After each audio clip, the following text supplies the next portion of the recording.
on the traditional territory of the Snuneymuxw First Nation. Our clerk today is Ms. Sheila Gurry.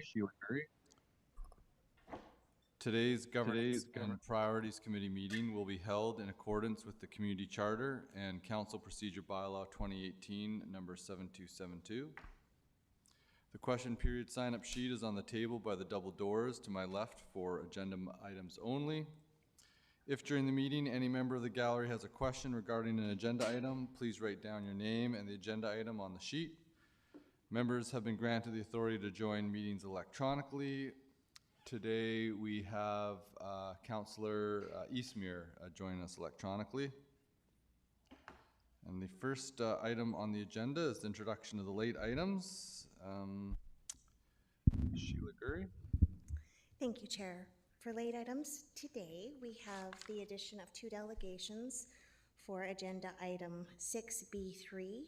We're adding delegation from Barry Lysing and Nancy Mitchell, as well as replacing attachment A in the 2023 Neighborhood Association priority list. As well, Chair, for item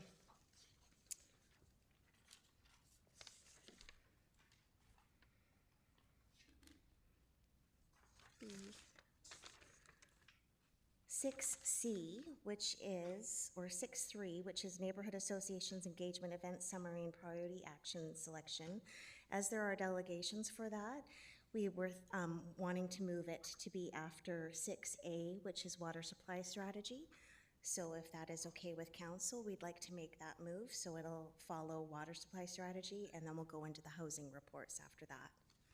And that's everything, Chair. Thank you, Ms. Gurry. Could I get a motion for the adoption of the agenda as amended? Councillor Armstrong, seconded by Mayor Krogh. All in favor? A motion for the adoption carried. And that brings us to motion for the minutes. Councillor Hemmons, seconded by Mayor Krogh. All in favor? A motion carried. Number 5, agenda planning, upcoming topics and initiatives. Ms. Gurry. Thank you again, Chair. So for upcoming topics and initiatives, it's page 23 of your original agenda package. And we have some topics outlined not only for today's Governance and Priorities Committee meeting, but as well we have June 26, 2023 and July 17th, 2023 noted. We are looking to possibly add a special GPC sometime in July as well, if possible, as we do have quite a lot of topics, and the 26th is looking a little bit full right now. And if we push any of those out, the 17th will then be full. August has no GPC scheduled, and September has no GPC meetings either. So we're looking at October and November after the summer for GPC meetings. So we will have probably some items scheduled in there at the next GPC meeting, if not before the summer break in August. And that's it, Chair, unless there's any questions. Thank you, Ms. Gurry. Big push before August. Any questions from Council? Seeing none. We will move on to reports, and we've got under Green Nanaimo the water supply strategy to be introduced by Mr. Sims. Thanks, Chair. Appreciate the opportunity. Good afternoon, Council.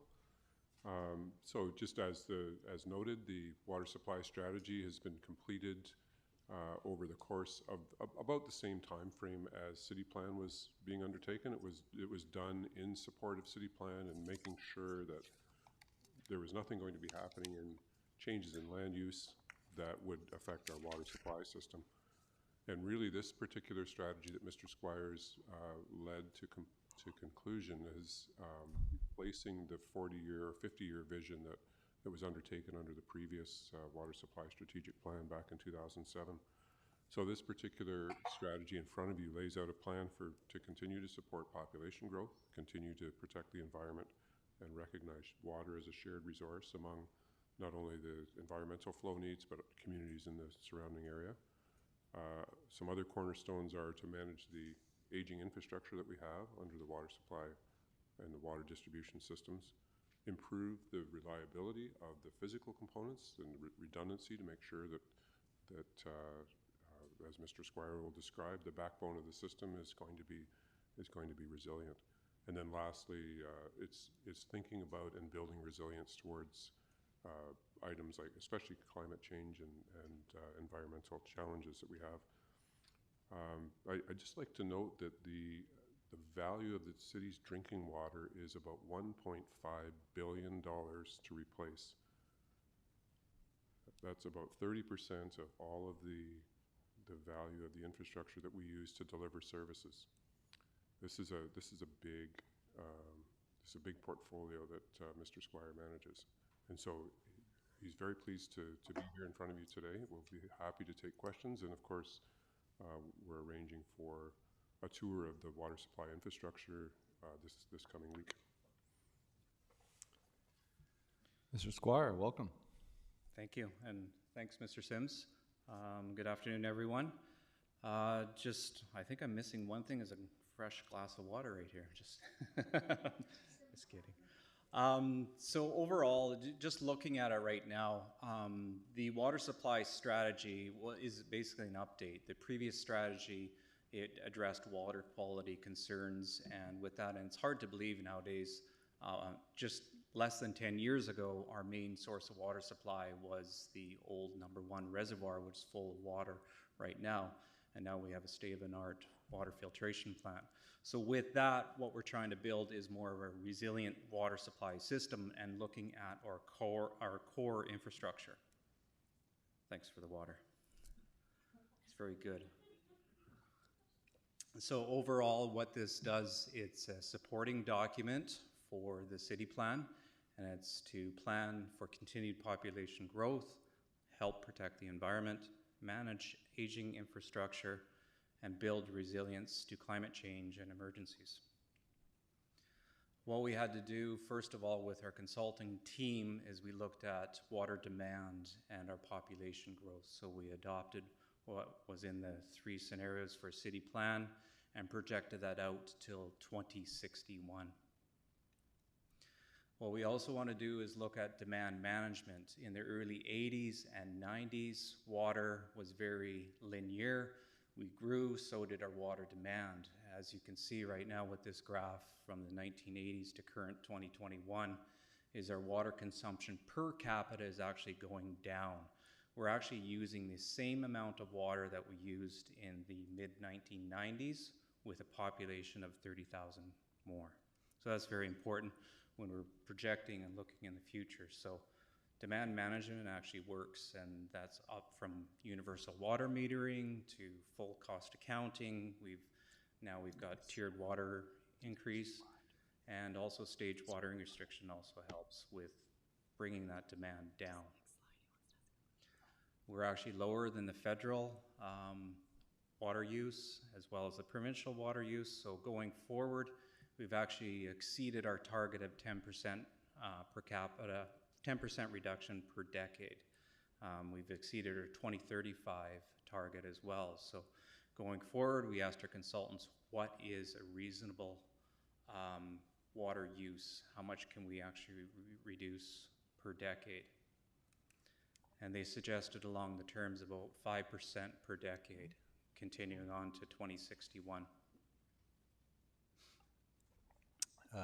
Thank you. We've got a question from Mayor Crowe. Thank you very much, Chair. When did the city bring in water meters? Can you tell me? Yeah, through Mr. Chair. Universal water meters were implemented in approximately 1981. Okay. And it was under Joy Leach as mayor that they implemented progressive water rates, so the more you consumed, the more you paid, correct? That's correct.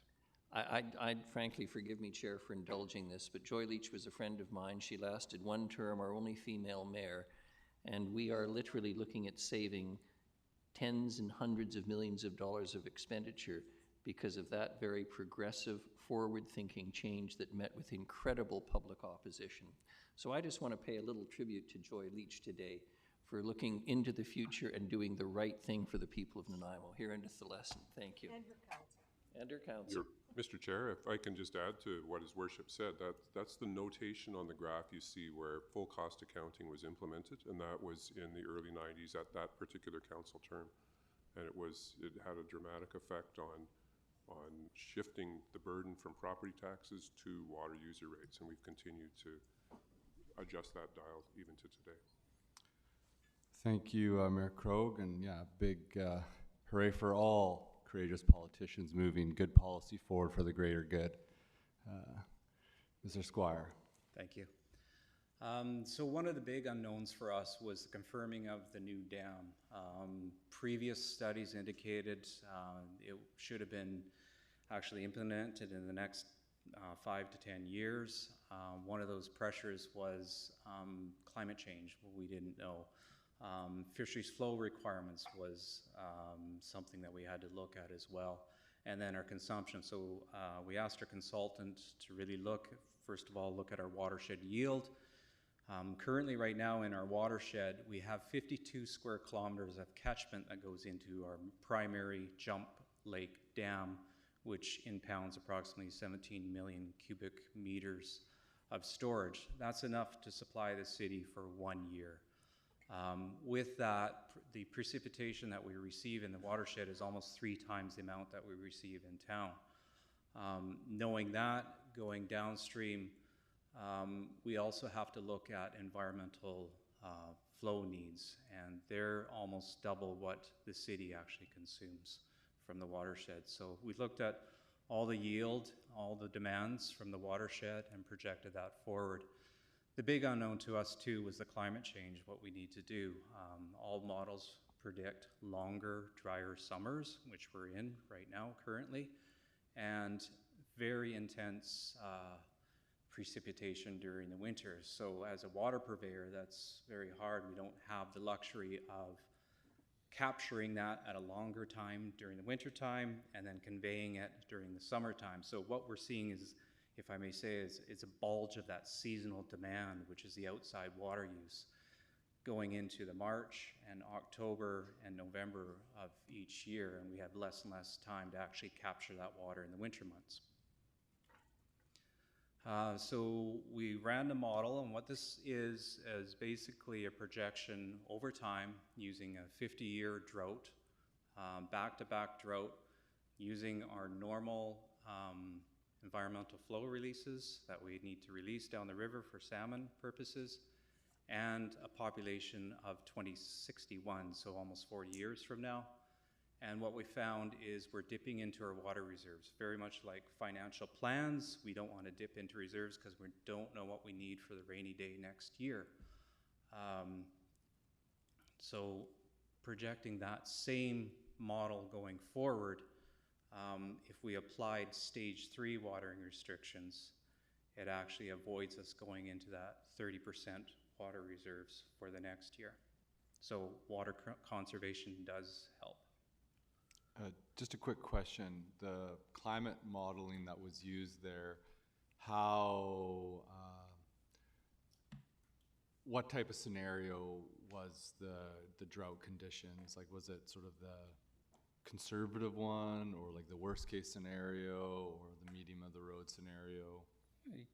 Yes, it's actually the climate change CCSM RCP 8.5, which is actually a high global emission scenario, average warming of 3.5 to 5.4 degrees centigrade by 2090.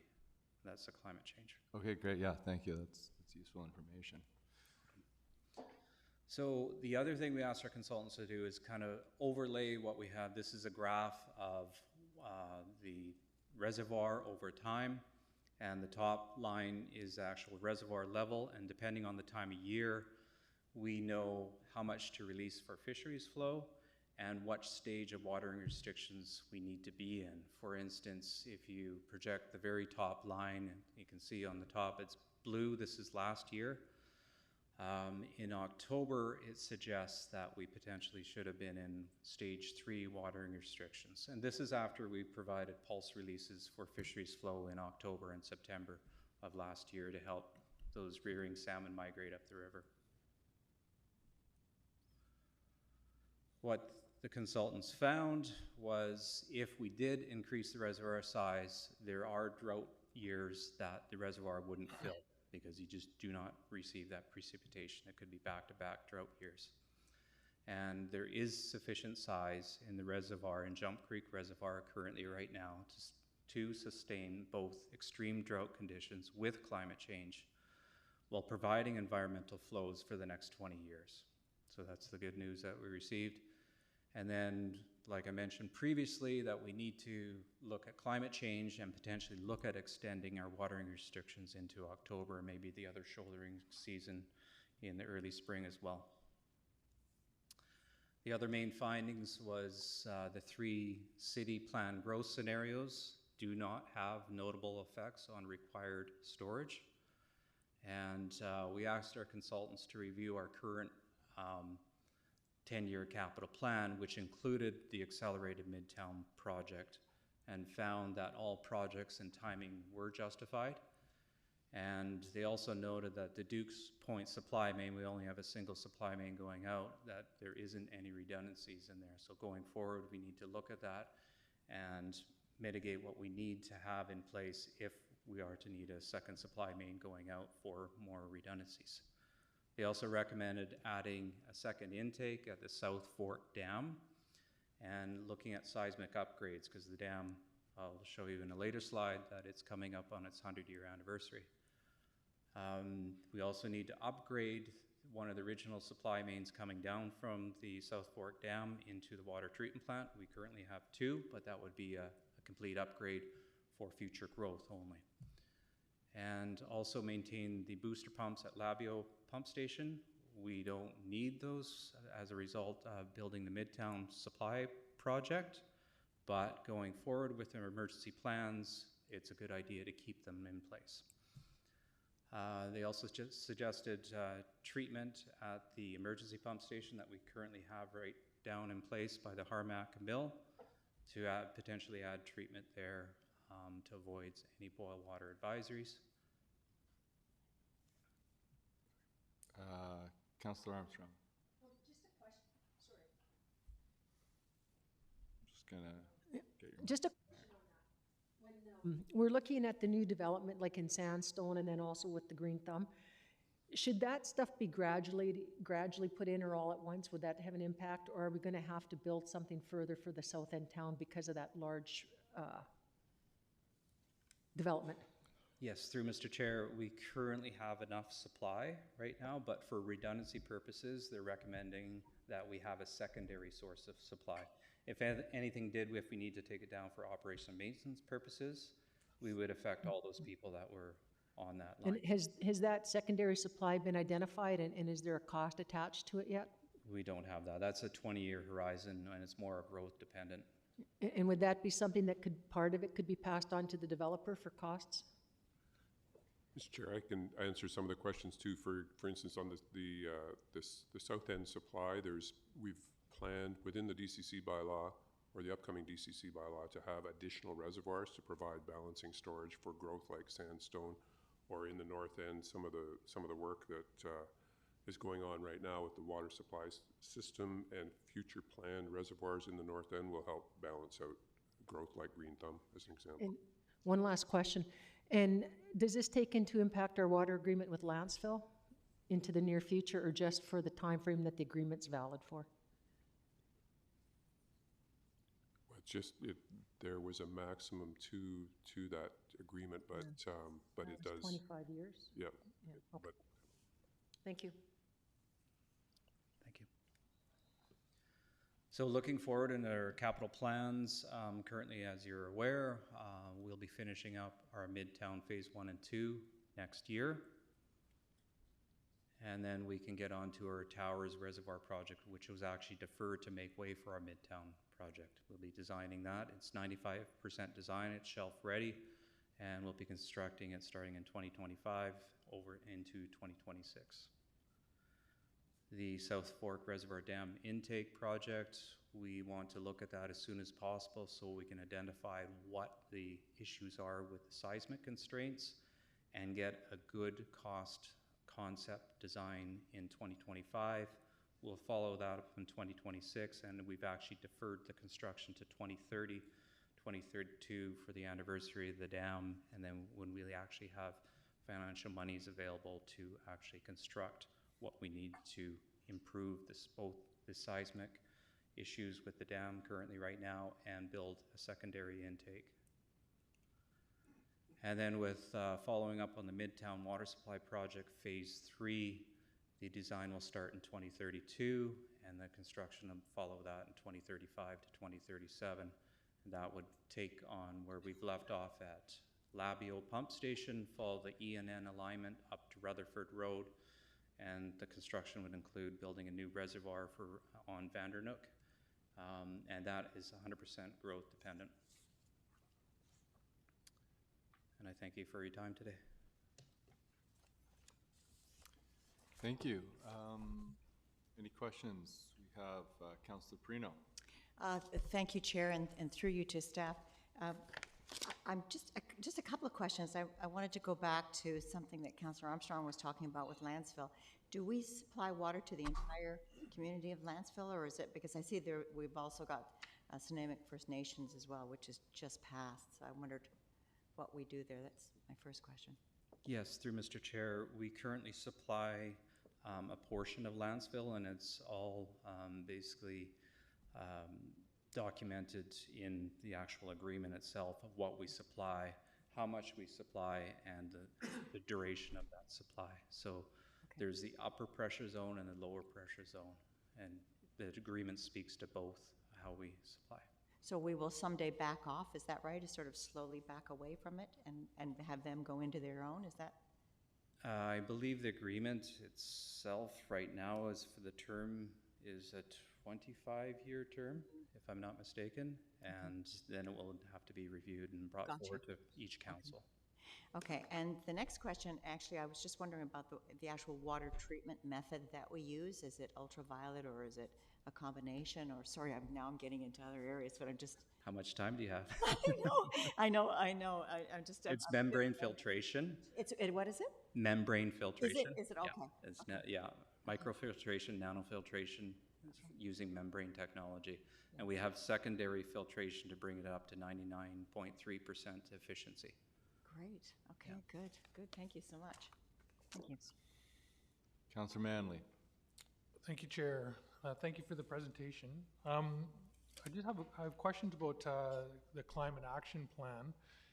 In the late 90s, early 2000s, all of the Jump Creek catchment area was logged really heavily, like the mountains in behind surrounding that area was heavily logged. We've seen in Victoria that they've allowed the Souk Lake watershed to grow back to a natural state, and they've let they've bought the Leech River, and they're letting that grow back to a natural state because it slows down water flow during heavy rainfalls, but also the trees retain moisture and release it slowly through the spring and summer, fall months. And I'm just wondering if the city's had any discussions with Mosaic, the current landowner, because it was the previous landowner, Weyerhaeuser, that did the heavy logging, and also with the province and federal government, because they seem to have programs. There's a new program with the provincial government on protecting watersheds, and whether we've looked at the future of that forest. I know now it's those trees are 20, 25 years old, so they'll start to retain more moisture, and the runoff will be slower in that area. But I'm just wondering, in terms of long-term planning and climate change, if we've looked at how we can retain more of that forest cover. Okay, through Mr. Chair. We meet with Mosaic on a regular basis to discuss their privately managed forest practice activities. And to me, it's a very good partnership, and I believe Molly has come to council. Molly from Mosaic has talked to council about their forest practices. Comparing us to the regional district of Greater Victoria, they own their own watershed. However, they currently have plans to actually invest in a filtration treatment plant, which is costing them billions of dollars. For us, siltation, it is managed by the forest management company, Mosaic. It's not as much of a concern as it used to prior to water treatment. One of our main choosing that water treatment technology is it doesn't see turbidity. It's a non-issue. The filtration process of the membranes are phenomenal, shedding out that dirty water. As far as erosion control, I'm not the subject matter expert on forestry practice on erosion control, but I know they manage their lands because it's a huge liability to them. I'm just thinking about, in terms of water retention too, forests will retain water much longer on, especially on steep slopes than clear-cut hills. Mr. Chair, one of the things, there's been a significant shift in logging over 25 years that I've watched it, that the cut blocks go a lot smaller, and the planning that goes into timber harvest now is significantly more aggressive, and it's really around maintaining sort of lower coefficients of runoff for forestry. And the studies they've done actually have shown that the work does maintain sort of that, we might say pre-development runoff or pre-harvest runoff levels to a fairly good degree. Certainly some of the, when there's trees missing, there's more runoff in that particular area, but because of the way they've adjusted it and their sort of almost immediate replanting, it's relatively minor impact. So the point we've seen turbidity levels in the watershed, in the raw water, decline quite significantly over the last couple of decades. Have we looked at any of the new provincial program on watershed maintenance? Is that something that we could be working with NAMO on in that watershed, or does it apply here? Of course, that particular program is just fairly fresh. Yeah. It's just coming out, so we're trying to understand how it applies in this case, for sure. Okay, thank you. Thank you, Councillor. We have next Councillor Hemmons. Thank you, Chair, and thank you, Mr. Squire, for your presentation. I have a couple of random disconnected questions just from slides. So, slide 4, we have a non-revenue daily water demand, and it's not insignificant. So what do we not charge water rates for? Is it for our own operations? Yeah, there's the fire department practicing using water there. There's ourselves, the flushing program in itself uses water just to rid itself.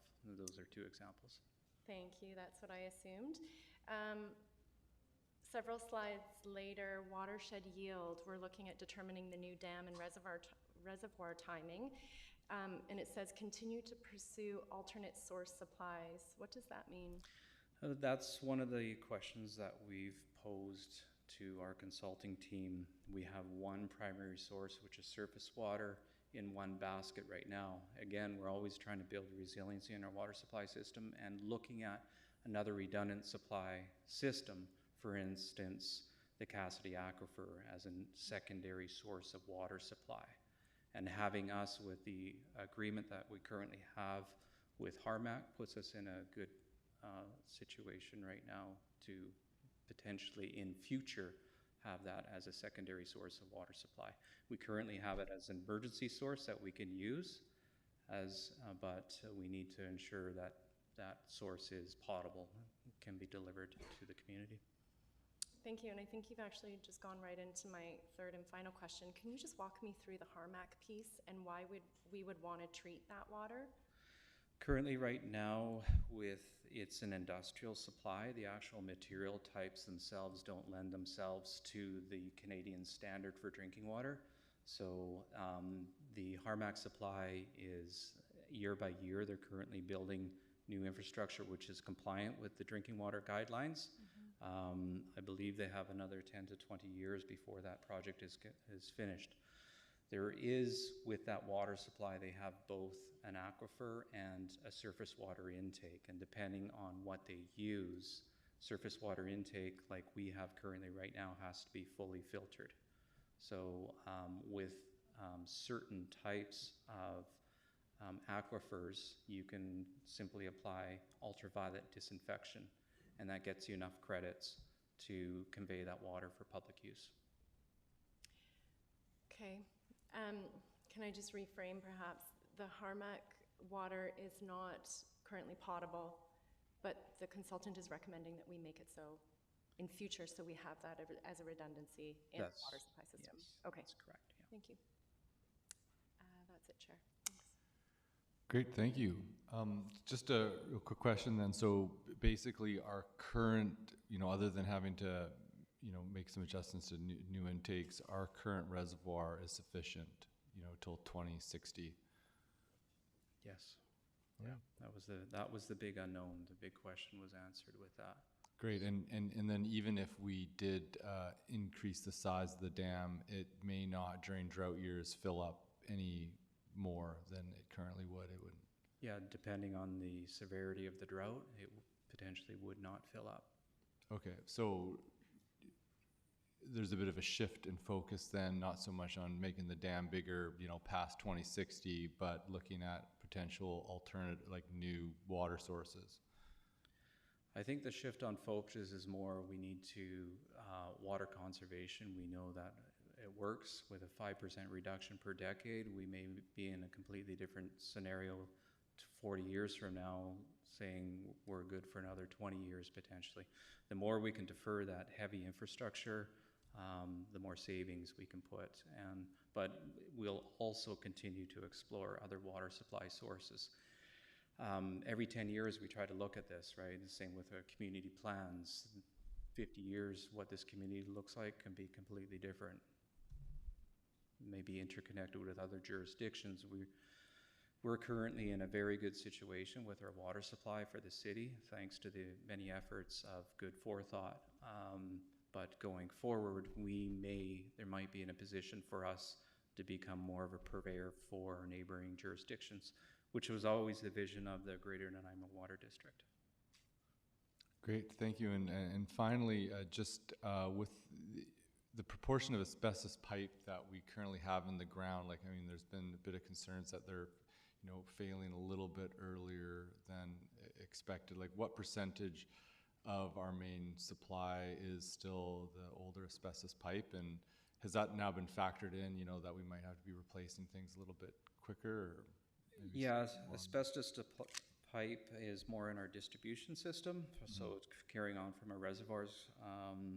We do have a program currently in place to replace our asbestos supply, because it doesn't last as long. That's the main objective of that. It has a lifespan of 40 to 50 years versus the new pipe that we install is 80 to 100-year lifespan. Okay, great, thank you. You're welcome. I'm not seeing any more questions, so yeah, thank you for the presentation, and feels like our water supply is in very sound hands and in a good situation, so thank you for all the work. Thanks.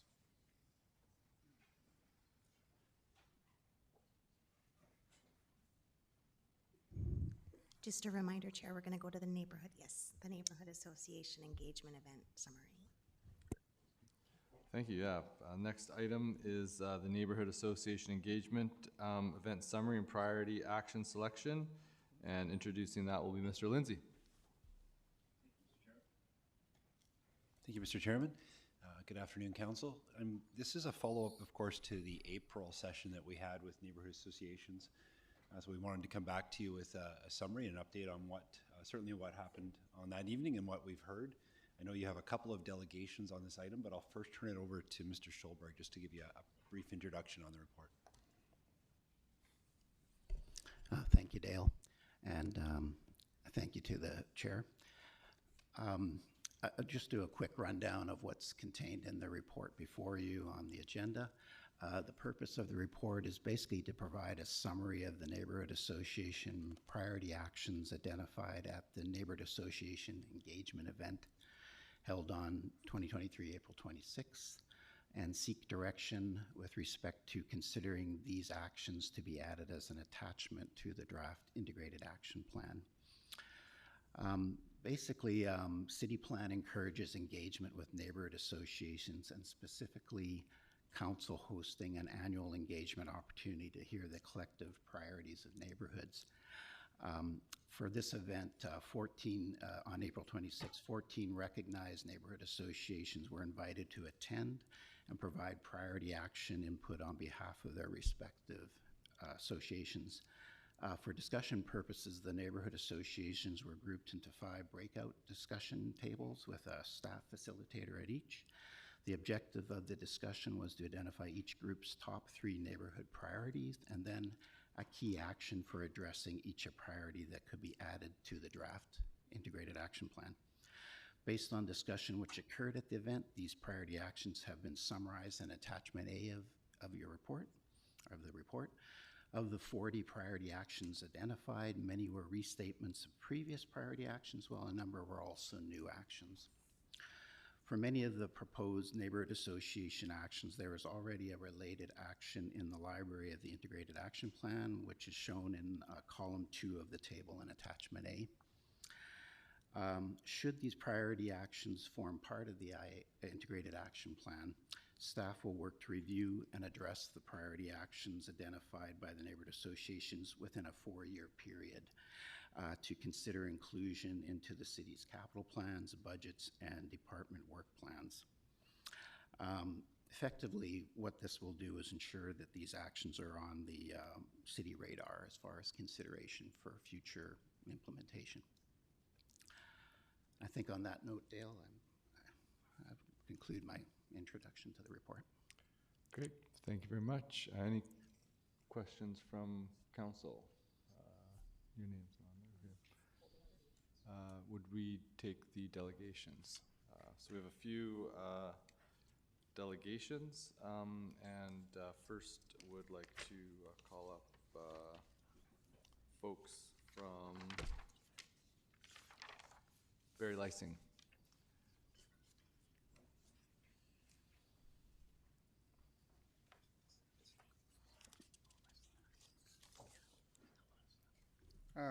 Thank you, Chair, Council, Mayor.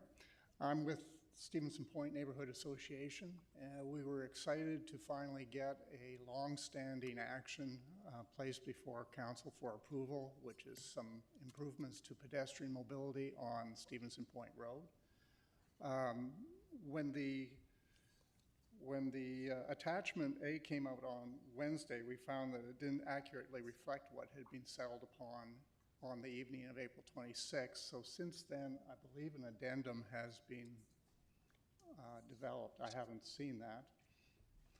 And I can't read that either if it's up there. But between staff and myself working over the phone, I think it more accurately blends what was in the attachment A originally and what was discussed on April 26th. I'd like to acknowledge that it was Jamie Rose of Transportation who most accurately identified that action, and we were quite happy to embrace it because we see it as something that can be done earlier in the 0 to 4 time frame, year time frame than later, simply because it can be done for the most part through annual maintenance of reworking of road lines. So with that, if anyone has any questions for us. Question, okay. Have Councillor, okay, yeah. Councillor Hammonds. Thank you, Chair. Thank you, Mr. Lysing. What you see on the screen, the Stevenson Point Community Association points 1, 2, and 3, are those the ones that you're, okay. Yeah. Okay, thank you. That was my question. Thank you. Thank Councillor, you. Councillor Perino. Thank you, Chair. And I was going to ask actually the same question. So when you look at those points, is that the improvements that you said yes, that have and been worked on? It was point number 1 that we were working with staff on since Wednesday. So, okay. And it more accurately reflects what we saw on April 26th. Well, I appreciate that you not only looked at this, but then took the time to come here today to let us know. So thank you so much. 25 years of persistence. Way to go. Way to go. Thank you so much. Thank you. Thanks so much for your work. Sorry, Councillor Armstrong. Yeah, my question's regarding number 3, because that's sort of obviously the city's thing, but have you advocated to TELUS or to Rogers for that? As a neighborhood association, we have not done that. We've left that to residents. The action that's identified here was something that actually Mayor Krogh helped develop, which is identifying that past councils have not supported, what do you want to say? The application, yeah. So, Do you know, is there support from the Hammond Bay area? Because that's where the most objections were from previously. we do not. We have a lot of Hammond Bay residents because it's an unorganized neighborhood association, or doesn't have a neighborhood association. We have a lot of Hammond Bay residents who actually input to our neighborhood, and none have objected to the idea of an Great, thank you. Great. I'm not seeing any more questions. Thank you so much. And we have another delegation from Nancy Minchell from the Newcastle Community Association. Hi. Thanks very much for having us today, and also thanks very much for moving us up in the agenda.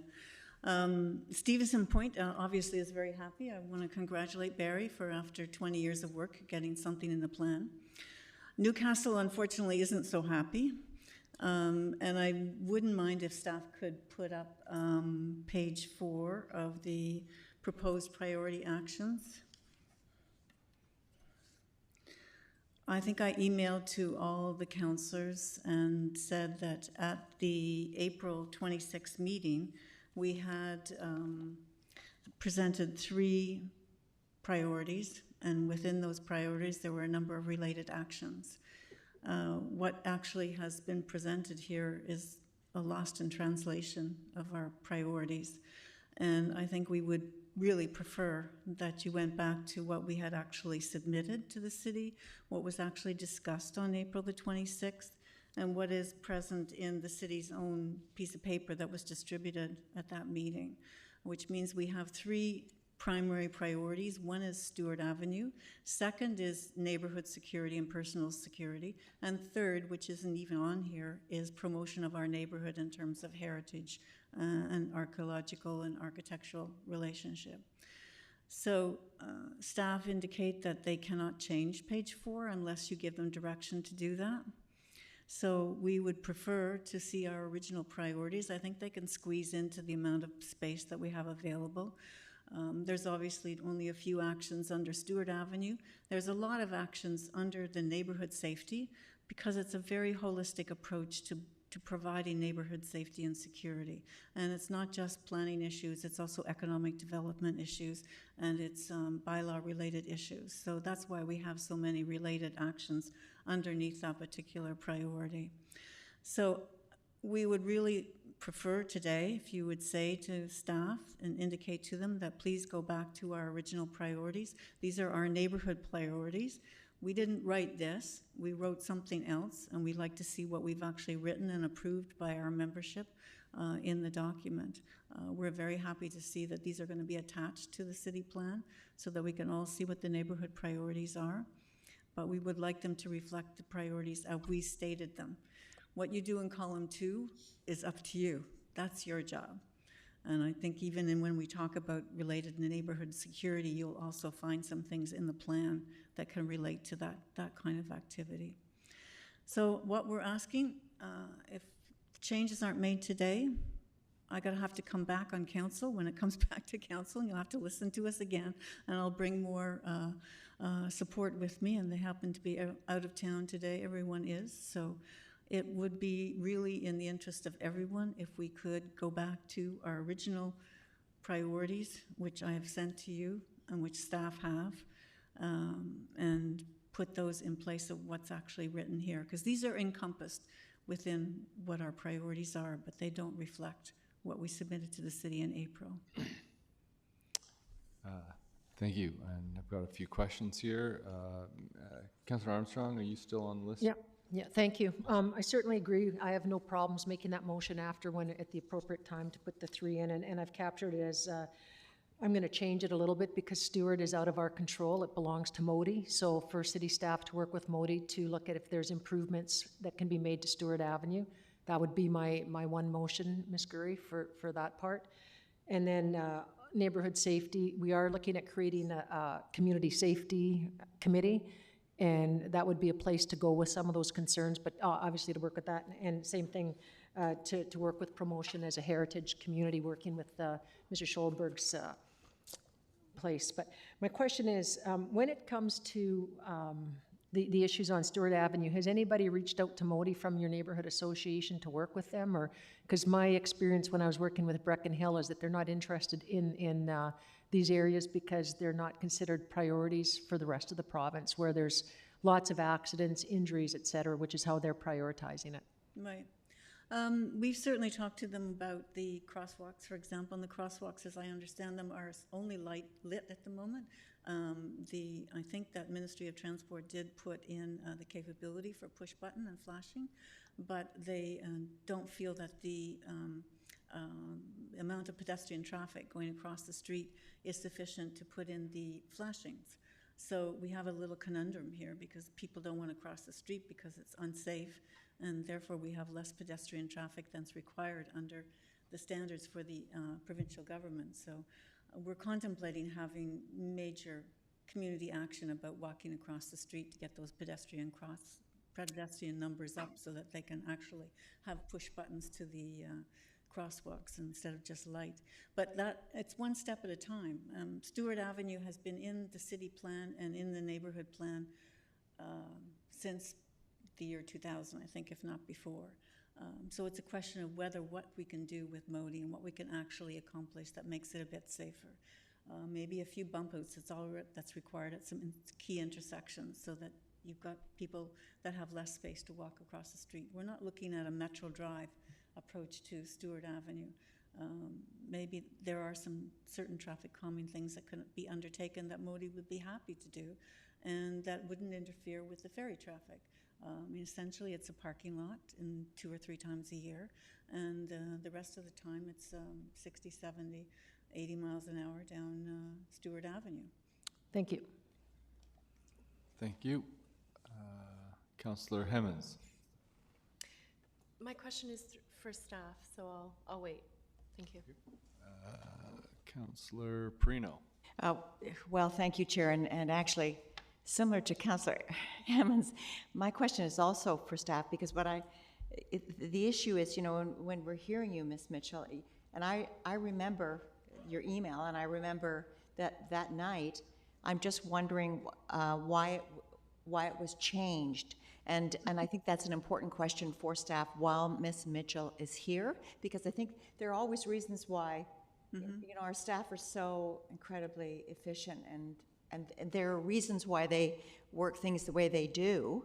And I'm just wondering if we might get an answer from them for you during this time. I know it's not a direct question for Ms. Mitchell, if that's possible. I'd be happy to wait. No, don't leave.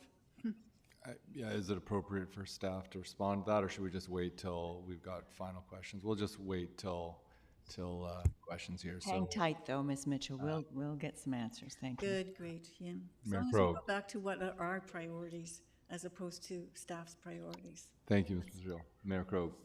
Thank you, Chair, and I'm going to use a sneaky tactic because my question is to Ms. Mitchell, just to confirm. What you want to see in place of that is that which is yellowed in your email of earlier today, correct? Yes. Yes. Where we have 3 priorities with a whole bunch of related actions underneath them. That's what I would like to see, and that's what we'd all like to see on page 4. And then my next question is to staff, if no one has a question further of Ms. Mitchell. And we could just have Ms. Mitchell sit down so that there's, that she doesn't have to. I think if there's no more questions for Ms. Mitchell, thank you very much. Thanks for all your advocacy. You're welcome. And we will get on here to some questions to staff. Good stuff. Thank you. Thanks. Thank you very much, Chair. And if I may, just a question to staff. Is there any issue with replacing what we have as proposed priority actions that are in front of us with the yellowed in requests from the Newcastle Association? Through to the chair, I can answer that question. I think that it is important that the neighborhood associations are happy with the priorities that are in attachment A. So that is important. And how I think what staff was trying to do was really narrow the actions to 3 doable actions. And if you notice, a lot of the other neighborhood associations are pretty clear, distinct actions. So in the process of getting to that, the first council agenda, that first attachment A, was an attempt to really get it to 3 clear actions. But it is important the neighborhood association is happy with what's in attachment A, so it's at council's discretion. Thank you, and if I may, Chair, then I'm going to suggest a motion that we replace the proposed priority actions with that requested by the association itself, and staff can... With the amendment I said that I wanted? Sorry, yes. Yeah. To work with Modi, because it's not our... Yes, no, I know, it's a dog's breakfast, yes. Okay, so we have a motion on the floor that is going to replace what was presented in our package for the Newcastle Community Association with that was submitted from Ms. Mitchell earlier on today. With the change, Chair, that staff will work with Ministry of Transportation, Modi, on the Stewart Avenue component. Okay, with the change, with work with Modi on the Stewart Avenue component. So that is on the floor. We've got a seconder. So any discussion and questions? I've got, do you want to speak? Yep, Councillor Thorpe. Yeah, thank you, and I'll support the motion, but just to Ms. Brinkman's comment, and this is by no means a criticism of staff, but by what we're doing now or proposing to do, I think backs away from being consistent with the intent of the get-together, the evening, because the tables I sat at, it varied according to who the staff liaison was on how strictly they enforced the idea, as Ms. Brinkman said, of identifying 3 very specific bite-sized actions that the city could accomplish quite quickly. And I point to the one about repairing equipment at Barney Moritz Park, as opposed to the Chase River action, and the Chase River community was quite adamant that no, their concern is secondary access, and that's what they wanted. So we had some associations which, whether they sort of wanted to or not, were encouraged strongly to pare down their requests to very specific actions, and other areas did not do so or were not encouraged as strongly to do so. So there's some discrepancies here. And again, that's not a criticism of staff, but I think this motion that we're looking at today reflects that. And I think there was confusion maybe about what we were trying to get exactly out of that process for the associations. And I see Mr. Schulberg nodding his head, and maybe he would like to comment on that. And I would appreciate that if he wished to. Absolutely, through the chair. Yeah, I mean, this was the first time we organized such an event, and I'll be honest with you, when we were setting it up, and maybe some of the information that I conveyed to the neighborhood groups may not have been totally clear on the idea of 3 actions that we would take away on each one at the event itself. So what I received from different groups, initially we asked them to provide priorities and actions to us in anticipation of the meeting, simply so that we could have this information on the easel pads that were there as a reference source to help them focus their discussion and ultimately get us down to the three actions. Different groups provided different levels of detail. Certainly Newcastle was very detailed in their 3 actions, very concise, and then very action-oriented with regard of listing actions around it. Many other groups, some groups really provided no initial input. They simply came to the meeting, and I think that was sort of, their inputs came through the discussion we had at the tables. So we had kind of a range of different things happening there. I think what we've learned for next year, for the next engagement event that happens, we'll have a clearer idea of the framework and the objectives what we're trying to take away from the meeting. This has certainly been a bit of a learning experience in that regard. The idea of having shorter lists of actionable items certainly is important in that we're dealing with, when you look at the integrated action plan, there's a lot of priorities, a lot of actions there, and the more we can get a shorter list in play that's sort of the spear point of what neighborhood associations would like to see happen, the more likely we are going to be able to achieve those actions and actually make them happen.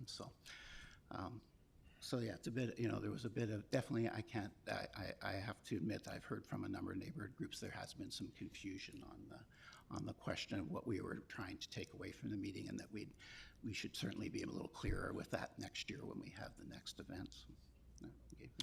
Thank you, Mr. Schulberg. I appreciate that. And, it was the first time through, and I think it was a great idea, and I think there was benefit to it. But I agree with your comments, and I would suggest that we give thought in future to, if we simply want neighborhood associations to submit their wish list as detailed or general as they wish, they can do so, and there might not be a need or value in having a public engagement to try and massage those lists. I just throw that out there for future consideration. Thank you. Councillor Thorpe. I have Councillor Armstrong, Councillor Perino, and then Councillor Hemmons. Thank you. I actually prefer what Ms. Mitchell has done, because I think if you look at that's just about, to me, that's one issue. It's fixing Stewart Avenue, and those are points under how to fix Stewart Avenue. I like to hear the fact that there's other things besides Stewart Avenue that's important, which can be looked at, like the promotion of heritage. I think that's very important for them, as well as the neighborhood safety issues. Because to me, 1, 2, 3 all are about one priority. Like, to me, those are action items under a priority. So I think by listing their 3 priorities, which is Stewart, and then those are action items they want to see under Stewart, that's how I read that. So I'm totally in favor of what the neighborhood communities want, because they're the ones identifying their concerns. Thank you. Thank you, Councillor Armstrong. Councillor Perino. Thank you, Chair. And I agree with both Councillor Armstrong and Councillor Thorpe, but my concern is when we are putting forth a motion like this to staff, especially Mr. Schulberg, since this was put into an email to us before,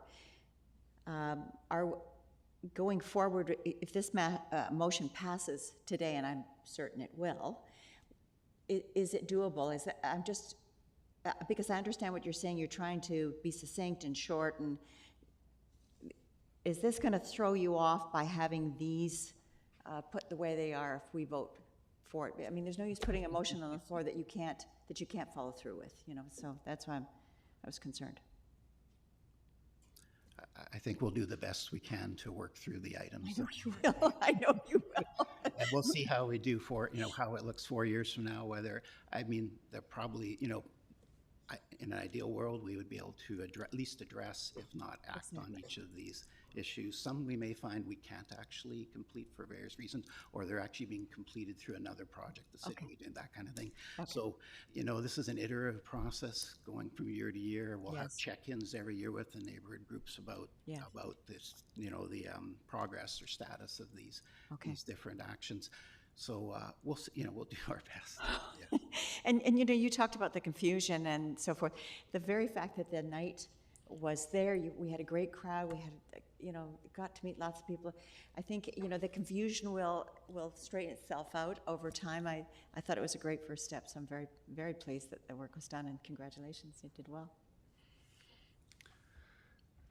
Councillor Hemmons. Thanks, Chair. I'm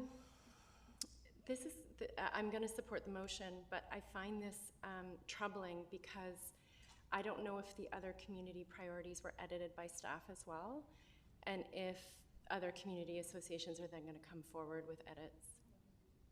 So I'm curious, I guess a first question would be, do we know, was Newcastle the only community association that had their priorities edited? Mr. Chairman, can I speak to that a little bit? Because I think, and maybe Ms. Bopal-Singh will jump in, I think what you see on the screen in front of you is what staff feel is an accurate representation of what we heard on that evening. We don't think that staff, I don't believe staff edited what came out of that meeting. If what we're hearing today is that we missed it in the recording, I think it was an honest miss. I don't think it was a matter of us taking the information that night and massaging it. This is a reflection of what we heard. If there's a desire to change it, of course, council has that ability to do that. I think if I made the editing word is a bit inflammatory, I didn't mean that we were purposely trying to be vague about what they've asked, more that Newcastle provided written pieces and then we went into the community engagement session. So I just want to ensure with the other neighborhood associations, we were recording what was in that meeting. If with Newcastle, we're not taking what they've written, we're taking what was spoken in the meeting, that's applicable to all of the neighborhood associations. Thank you. Thanks for that clarification. I think I would say all of the neighborhood associations were given the opportunity to provide written submissions leading up to it. But on that night, and as Mr. Schulberg mentioned, that information was displayed. But on that night, we said, leaving here tonight, we want to have an understanding of what are each year 3 priorities so that we can focus this document a little bit on what our targets are, okay, so to speak. Understood. Thank you. Great, thank you. You know, just looking through this, I think that what was reflected in the council agenda, all those points are very concrete actions that can be taken, and they are in what was submitted from Ms. Mitchell. However, I do see this as a challenge of meshing different frameworks and expectations. The 3 priority areas are quite general from the Newcastle Association: improve traffic safety on Stewart Avenue, improve personal neighborhood security, promote the Newcastle neighborhood. And then after those headings, there is a whole series of actions. There's probably 6, 7, 8 actions that are listed as suggestions. You know, 1, establishing a city resident Newcastle Recovery Action Committee. Now, you know, we're putting out our own committee that's going to be a bit broader. Are we realistically going to action a city resident Newcastle Recovery Action Committee with how we're setting up our committees, how we're going to administrate it? I think this is a very detailed action question. Are we committing to this? And I'm not sure if council is 100% committed to all these specific actions that are written here. We do have to prioritize with the amount of capacity that we have, and I do think that there were 3 actions that were chosen, and maybe that does not meet the expectation of the Newcastle Neighborhood Association, and that's completely understandable and needs to be raised. But I do want to point out that I think, you know, how we are expressing what our priorities are very specific, concrete actions, and that's how the framework works here. And it doesn't quite capture, you know, say, you know, there's no actions that are promote the Newcastle neighborhood as a specific thing. You know, if council would like to go for that, there are specific actions on creating creating street banners specifically for Newcastle, installing heritage interpretation plaques. Is that within our capacity to do that? With this motion, we are supporting that. And I think it's very important that, 1, the neighborhood associations are here and feel that their input is reflected and acknowledged in the city documents, that it has been heard. And I do think we do need to go through a process of prioritizing what actions we are actually going to execute or not. And I think staff did do that. I really have to commend staff on the process that they laid out and listening to all the neighborhood associations, and then going through and like really being clear on what is something that we are going to execute and manifest in the next 4 years. And so I think we need to strike that balance of acknowledging what has been transmitted to us and then being very realistic on setting the expectation as this is what we can actually do. And so I do want the Newcastle neighborhood's priorities to be acknowledged. From my understanding, we might not be able to get to doing actions on promoting the Newcastle neighborhood when we look at, you know, the demands from other places. So I don't know if I can fully support the motion as it is, however much of that I would like to acknowledge that these are the priorities, but are we acknowledging the priorities and then adding these additional actions into the action list? And I guess that's my question from the motion carrier. Is that the intention?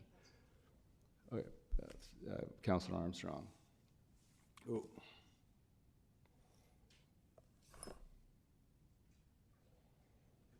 The motion doesn't mention the priorities at all.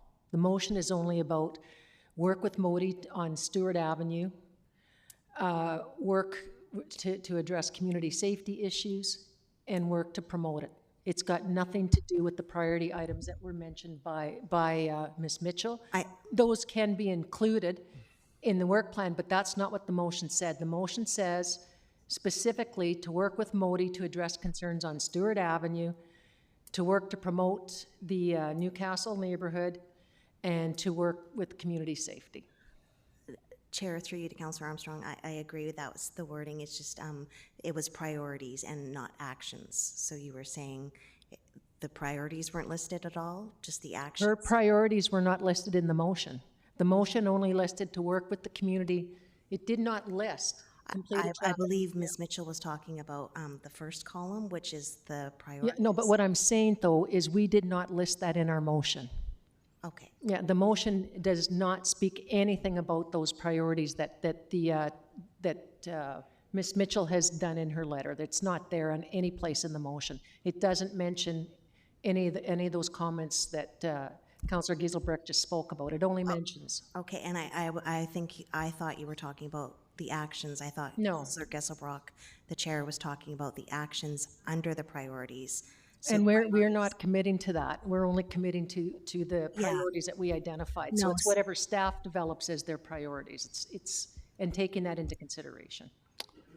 Okay, so for clarity, and this is to the movers, are we just putting on the floor that we are going to accept and move the priorities? So not the specific actions that are behind That's right.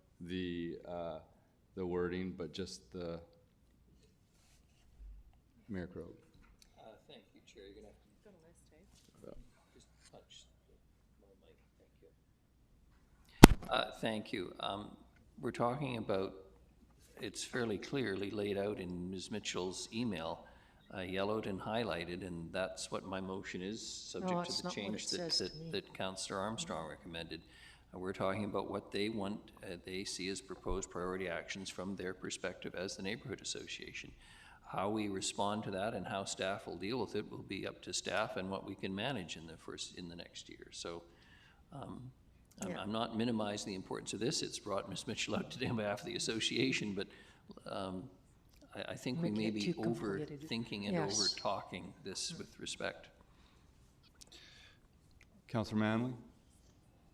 Thank you. Yeah, just for clarity's sake, because the email is very detailed, but also we have this, priority from Chase River for a second access to the neighborhood, which is a huge undertaking. And from my understanding, when we were at the Sandstone public hearing, that wasn't really something that was on the table. And so I'm wondering about moving this forward and what happens with those kind of priority suggestions. Is that a question to staff? Yeah. Yeah. Thank you, Mr. Chairman. And just we can. I think there's two things here. First of all, I wanted to say that staff are working to try to get the submission from the Newcastle Neighborhood Association up on the screen, so there's no debate about what it is, the item that we understand Mayor Krog's motion was regarding. And the second part, I think it would be worth, that's not a good sign. I think it would be worth just stepping back a minute, and if maybe Ms. Brinkman can talk a little bit, because I think it speaks to Councillor Manley's question about what happens when there's priority in the neighborhood priorities. What does it mean in terms of council actions? What does it mean for us going forward? So maybe just a little bit of context while we're waiting for that to come up. Great, thank you. So in addition, what's being proposed is that the attachment A is an attachment to the integrated action plan, that library of action. There's a large amount of actions in there. And as each year, staff reviews its work plan, its budgets, and our capital, as far as what we'll be investing in each year, we'll be reviewing the library of actions, but also the priorities from the neighborhood associations to see what can be accomplished each year. It's important that we know what the priorities are so that we can review and determine, and we will also be checking in with neighborhood associations each year at our annual engagement event to, keep this conversation ongoing. So each year council will have the opportunity to elevate those actions into something that's in staff's work plans, that's in our budget. So it's kind of ongoing. I don't know if that's helpful. Yeah, okay. Great, thank you, Councillor Hemmons. Thanks, Chair, and thank you, Ms. Brinkman, for that explanation. I just want to clarify, my understanding of the priority list is not that the city's going to go away and do this. The priority list is simply, we ask the neighborhoods at a certain point in time, what would you guys like to see? And we need to capture that accurately, like word for word. And then we can translate it into, this is how city interprets it, this is how it aligns with our budget, this is a policy, et cetera. So, yeah, in terms of the secondary access, I'm not seeing us, we put this in the IAP and suddenly we're building a secondary access. It's just that this is what the neighborhood wants at this moment, and it allows us to go back and evaluate whether we're meeting targets, 2, 3, 4, 5 years down the road. Is that accurate? Yes, thank you. Yep, Councillor, It's okay, Chair. Just as long as, I just wanted to clarify, so those 3 priority actions that are listed is what's in the motion, with the change to number 1, meaning staff work with MODI to improve traffic safety on Stewart Avenue. So that's what you're voting on right now, is those 2 things. The actions underneath of them will be adjusted, but the priorities are what you're voting on. great, thank you. I think it's important to have a bit of discussion on this and sort it out, but we'll call the question. All in favor? Opposed? Motion carried.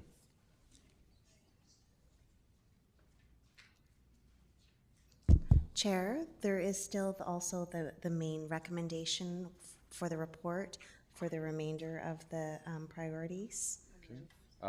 We've got it put on the floor by Councillor Hemmons, second by Councillor Armstrong. All in favor? Opposed? Motion carried. Great, thank you. And that brings us to affordable housing. Introduced by Mr. Lindsay. Yeah. Thank you, Mr. Chairman. The rest, as you mentioned, the rest of today is set aside to talk about housing. There's a few topics that we are hoping to get to your last GPC that we had to postpone. So it's actually aligned well because it's allowed to come for us to come today and start the day talking about our housing needs report. And I'll turn it over to Noah Sedke from City Spaces, who's done that work for us, and she's here this afternoon to present, and then we'll come back and talk about additional initiatives from the city after that. So thank you. Thank you. Ooh, is that loud? Good afternoon. Really appreciate being here today. It's my pleasure to present the final housing needs report for Nanaimo. I will do my best to remain succinct. Thank you. Oh, sorry, getting ahead of myself already. Oh, a clicker. Okay, I got the hang of it. So the goal of today's presentation will be just to, still went ahead. I see, Lisa tricked me. Okay, so there's some slides that I had that are not here, but all good, we'll work with this. So the goal of today is to review the housing needs report and really just give highlights and some information about the process, but also explain the approach to the housing, the unit estimates and the methodology used to getting to the needs information and the supply gaps. Housing needs report essentially is a way for communities to better understand the current but also future anticipated housing needs. Its goal is to identify the key population groups, identify areas of affordability, and, like I said, identify the supply gaps and priority issues in the community.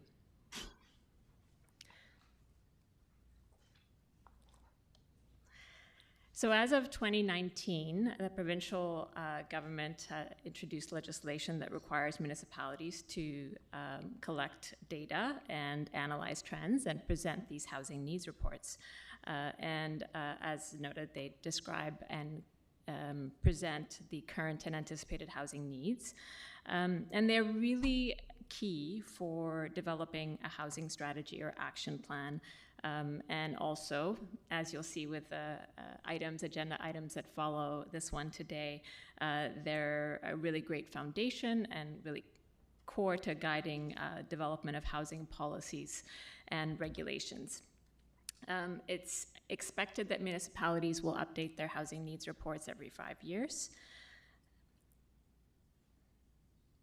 And I think I should just note that the affordable housing strategy that you had prepared in 2018, which I had come and presented to council at that time on that one as well, because City Spaces was involved with that project, which was quite a comprehensive and extensive policy development exercise. And we went through a very similar process in terms of developing, looking at the data, the available data, and doing the engagement and then presenting the strategy for the city of Nanaimo. Nanaimo is already ahead of the game in so many ways, and these housing needs reports are a way to provide consistent information across jurisdictions throughout British Columbia, but Nanaimo had already caught on to the priority and benefit of doing these kinds of reports and strategies. So the housing network, as we've called it in the report, is also, I've also heard it called a housing ecosystem. It's really talking about the housing market and how in Nanaimo or in any community, there are particular housing types and tenures of housing, including market, non-market, rental, and ownership. And the benefit of looking at it in this way is it talks about that interrelationship between different elements of the market or the housing network, as we've called it. One housing type impacts every other. And I don't want to belabor it, but just for example, if seniors are looking for housing options in their neighborhood, in their community to downsize from their single detached home, and they're not able, and they're looking for an apartment that is a 2 or 3 bedroom apartment, and there's limited availability of that unit type, that will increase demand for that unit, a particular type of housing, put pressure on prices for that, and that will have an impact on people perhaps looking to get into the ownership market that were perhaps renting, and then they perhaps might delay their decision to move into or get into the ownership market. And that might mean that there's less rental availability at that for rental housing available, and that could also create pressure and increase prices for in the rental market, and that will impact low-income housing, low-income households looking for rental, and so on. So, without belaboring it, there is a definite connection and relationship between each segment and element of the market. And this project took a typical approach of looking at the quantitative data available. With the housing needs reports, there is custom census data presented by the province, but in addition to that, we looked at BC assessment data, the population projections that you've used in your own city plan, homeless count data, which recently there was another point-in-time count that will provide an update to the count data from a couple of years ago, and also Nanaimo's own licensing and permit data. In addition to that, there was an extensive engagement process that happened, and then all of that is put together into this housing needs report with key needs and supply gaps identified. So in terms of community engagement, overall, this happened through the fall of last year, from September to November 2022. 30 different local organizations were involved. There were 40 people with lived experience. Nonprofit, community-based groups, builders, developers, members of the public. Also, in addition to that, of note, both staff and City Spaces refer to recent completed project initiatives and documents such as the Health and Housing Action Plan and the City Plan, of course, and built on that the engagement findings from those processes. Getting the hang of the clicker now. So in terms of Nanaimo's housing context, well, as I mentioned, we worked on the 2018 Affordable Housing Strategy. We worked previous to that on other initiatives in Nanaimo, and we know that Nanaimo has always been sort of on the leading edge of housing policy and practice compared to a lot of other communities we've worked. You've made significant progress in terms of some of that planning work, but also in terms of adding additional supply of affordable housing, trying to respond proactively to homelessness issues. But despite all of that great work, there is still a significant supply gap need in your community, both on the rental and non-market housing side. There's still a significant need. There's also a need for a greater variety of housing, and we highlight that throughout the report. Did I skip one? I did. Just to note that there is the population growth, which you're well aware of, achieving almost 100,000 people in the last census, and the 10.3% increase since the previous census. Significant fast pace of growth, which has obviously direct implications for housing demand. Nanaimo has always been a draw for families, retirees, single people coming to work here. It will continue to be that, and so the potential for continued growth is very high. Also, there has been historically relative housing affordability in Nanaimo. This has not meant that you've been immune to the price escalation that has happened throughout British Columbia over the last few years. And despite the level of growth in adding new units, Nanaimo is really facing a similar price escalation on both the rental and the ownership side.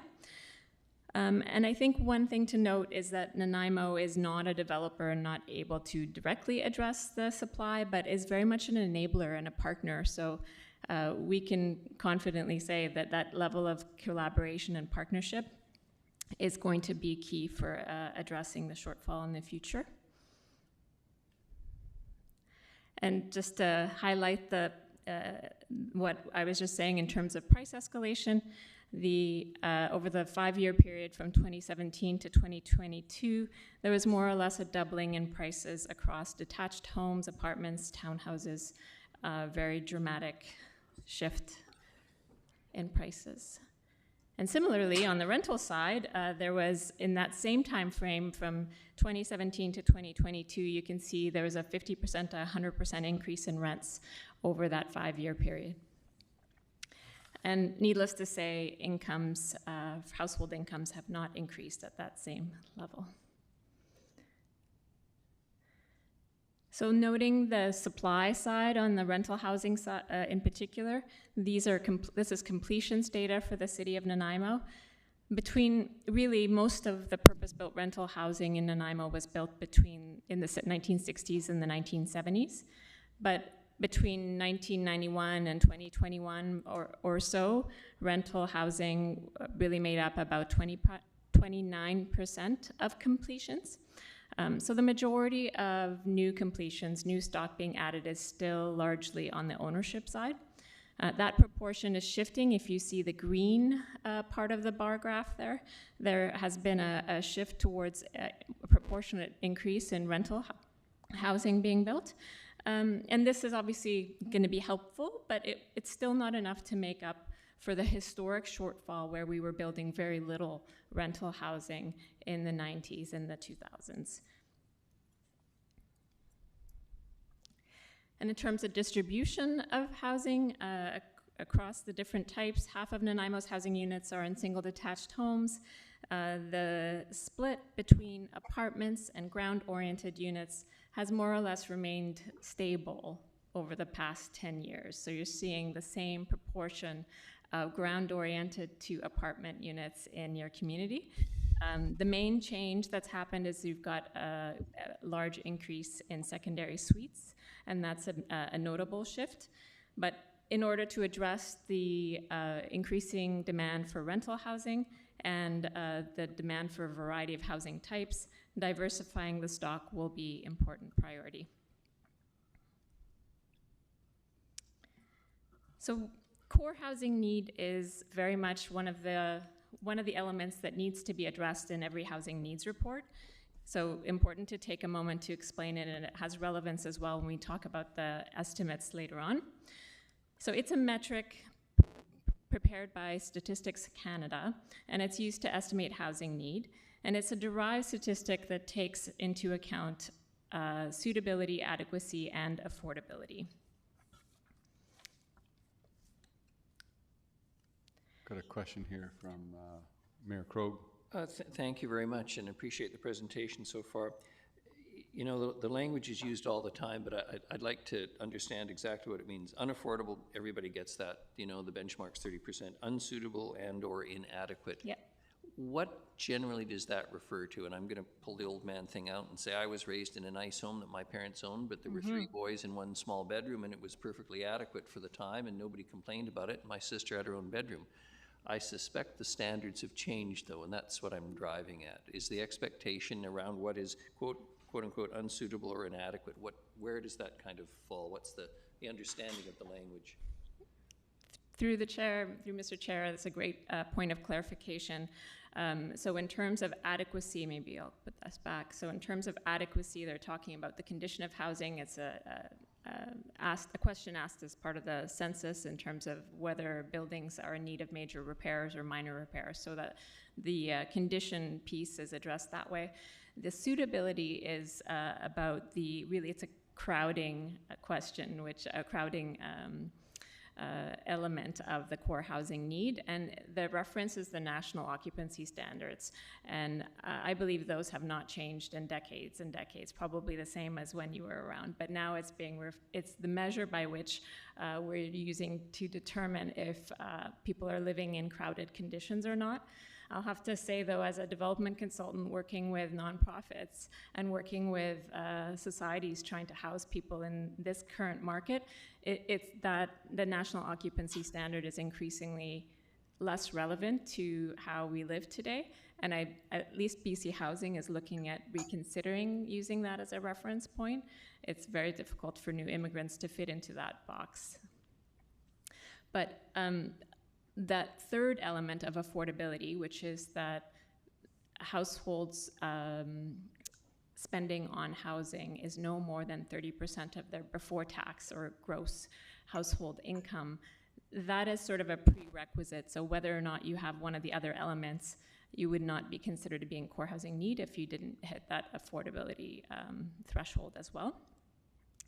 So hopefully that is helpful context. In Nanaimo in 2021, the 12% of all households were considered to be in core housing need. That disproportionately renters have a much greater experience of core housing need than homeowners. In 2021, it was 24% renter households and 6% owner households. But of particular note, I'll draw your attention to the figure on the left, that there is a pattern of declining core housing need, especially since 2016. We flagged that there was a financial supplement that households were accessing during the pandemic when the census enumerators were coming around. And so the lowest income households in particular were in some cases elevated as a result of the federal dollars that were available during the pandemic. And this is not unique to Nanaimo, we think a skewing of the situation and really need to monitor closely at the next census what that will mean in terms of core housing need levels in the future. And so we rely on this data so much, but in our opinion, it's underrepresenting the level of need in communities. In fact, I think when we talk to community service providers, a lot of them said that the level of vulnerability and experience of precarious housing only increased during the pandemic. So the second slide here is really just highlighting that affordability piece on its own. So if we take out the other factors, the impact is even greater in terms of the percentage of households that are spending more than 30% of their income on housing. 23% in Nanaimo were in that situation, with 39% renters and 15% of owners having that impact. So looking at supply, over the 5-year period, same 5-year period, 2017 to 2022, there was over 700 more units, 774 to be precise, non-market units in your community. That's a 66% increase over a short period of time. And that really goes back to the partnership and the leadership that Nanaimo has had in terms of enabling that additional supply. It's not in every community that we're seeing that level of increase happening. And in fact, there is an additional 600 more non-market units, staff have noted, that are in the pipeline right now to be coming on stream in the coming years. But we will note that that's still not enough to address the need. Similarly, and this supports that logic, is that in 2022, there were 762 households on the waitlist on BC Housing's registry waitlist. This is a 134% increase since 2017. And of all the different groups, seniors are especially vulnerable, with nearly 3 times more seniors on the waitlist than 2017. So for all the housing needs reports, there is an expectation that a summary of these particular elements get included. They help to highlight, the population groups that are most in need and the different levels of need, different types of housing need for each of those groups. Population groups and in Nanaimo that I'd highlight just for you today is people with disabilities. There's a growing need for complex care, and really it's that integration of supports, wraparound services, and health services within the housing that is increasingly flagged among community serving groups and housing providers in Nanaimo. Secondly, seniors, increasingly more vulnerable. They're drawing more and more on emergency services and such as food banks. Also, we're seeing an increasing number of seniors among the homeless population and those experiencing homelessness, including those that had never experienced homelessness before. On the other side of the housing network, there's seniors that are seeking housing options in order to downsize from their single detached homes, trying to find options of housing within their community. This was also raised as a gap, as not having sufficient 2 or 3 single level options within their existing communities. Another group, of course, as you would all attest with the issues of encampments that you've been dealing with as a community and the increasing complexity, is people with lived experience of homelessness. This is a growing concern here in Nanaimo. There's, at the last count, there was over 400 people counted, and of course, there was Indigenous people that were highly overrepresented among that population. And from what I've heard earlier today, it sounds like the estimates have gone up to 600 to 800 potentially, but the new numbers will be coming out hopefully soon. The last one to mention, and all of this feeds very well to the agenda items to follow, is family-friendly housing.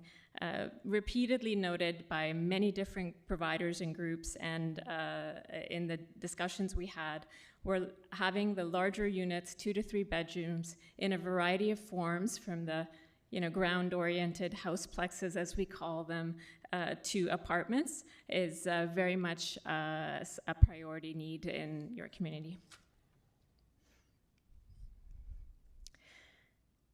So looking to the estimates, I'm really setting this up here now with the city plan. There's a population projection prepared for the city plan process, and it anticipates 140,000 people in Nanaimo by 2046. and the number of housing units is 11,500, which is around 1,100 units per year is the number that we refer to in the unit estimates. In addition to that, there's a variety of affordability and unit sizes needed. So in terms of how, in terms of preparing the housing needs report, there is an expectation of targets, or what we're calling unit estimates, because we believe targets are more of a political decision than a mathematical decision. There was a few years ago, the HART methodology was developed by the Housing Research Collaborative at UBC, and it really tried to standardize and add an element of a breakdown of how estimates are provided by looking at household size and income and shelter costs. So it's not very complicated, but what it does, it relies on the custom data set that's prepared by the Statistics Canada, measures core housing need and shelter costs, and then breaks it down by income and household size. And then there's a level of granularity to the unit estimates, and that's the approach that was taken for the housing needs report here. And I should pause and say that because it relies so heavily on core need, this shows a decline in 2021, as we mentioned earlier. And there is a risk here in that many of the households in the lowest income groups are now, from being less than $15,000, are now in the $15,000 to $40,000 income group. And so there is some awareness of that being a low estimate as a result. And I know it's lots of small numbers there, but it only made sense to put it all up at once. There is no way to break it up, but these are essentially the needs estimates, and it's in the report that you can refer to. So what it does is you can see that the needs estimates are broken down by the 5 income groups, and draws on that population projection of really 1,100 units a year, more or less, between now and 2031. And another thing to note, because I know there'll be some discussion around this, is that while looking at the households that are projected to be in Nanaimo in 2031, it does assume to some extent that there is the same mix of households, so the same household sizes and the same income groupings in 2031 as there is in 2021, because there's no way to make those adjustments in the future. It's really, if there's a goal to prioritize a different type of housing in the future, then that really becomes where the targets versus estimates discussion comes in. And I'll just draw your attention to one other point that I think will potentially be of consideration, is that you see the total number of units at the bottom, 465, 420, and so on. It's important to note that if there is an increase in supply at one element, one section of this these estimates, that it will have an impact on the other groups as well. So where we're saying, for example, there's 465 units for people under $15,000, that doesn't necessarily translate automatically to 465 non-market housing units that need to be built. It really just means that we need to add the supply across the entire network, and that will have an impact to other groups as well. So here we are summarizing 1,100 new homes per year. Between 2017 and 2021, Nanaimo approved approximately 1,000 units per year. So you're well on track to achieving that already. This is in line with what you have done historically. Focusing on the family-friendly, 380 2+ bedrooms per year, and this would include a proportion of 3+ bedrooms, so larger units. And in between 2018 and 2022, there was an average of 200 2-bedroom units per year. and an average of 235 three-bedrooms per year. So you can do the comparison and see how well you're achieving those targets, if you would like to think of them as targets. And then the affordability piece I was trying to reference is that there's a need for 525 homes per year for lower income households.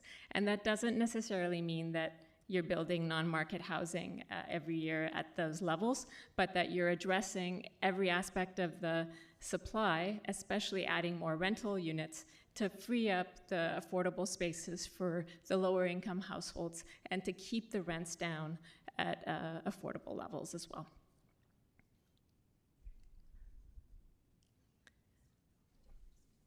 Sure, I don't remember.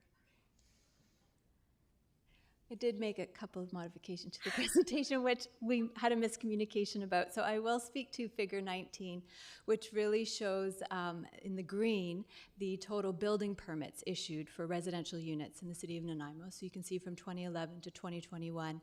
And then the blue is what the housing needs report is saying as far as total number of units that we will need moving forward. So you can see we're relatively on track for meeting the total number of housing units. We're in good shape that way. So then it's really about what is that unit mix, and are we getting the right mix to meet the needs in our community? So I'm just going to add that. Thank you. So in closing, I think the messages are pretty clear. Housing is continuing to be a challenge across the board for low and moderate income households. You've done commendable work in terms of delivering new supply, both on the rental and non-market housing side, but it's not addressing the problem enough. There is continuing to be a priority need for seniors focused housing with the aging population. And continuing to collaborate with the other levels of government and the housing sector, so including the development community, to address the needs across the board. I think it's now over to you. Great, thank you so much for that. And any questions from council? Councillor Armstrong. Thank you. Was there any consideration taken to co-housing or co-op housing as a model to do that, as well as an increase in mobile home parks that came up the other night?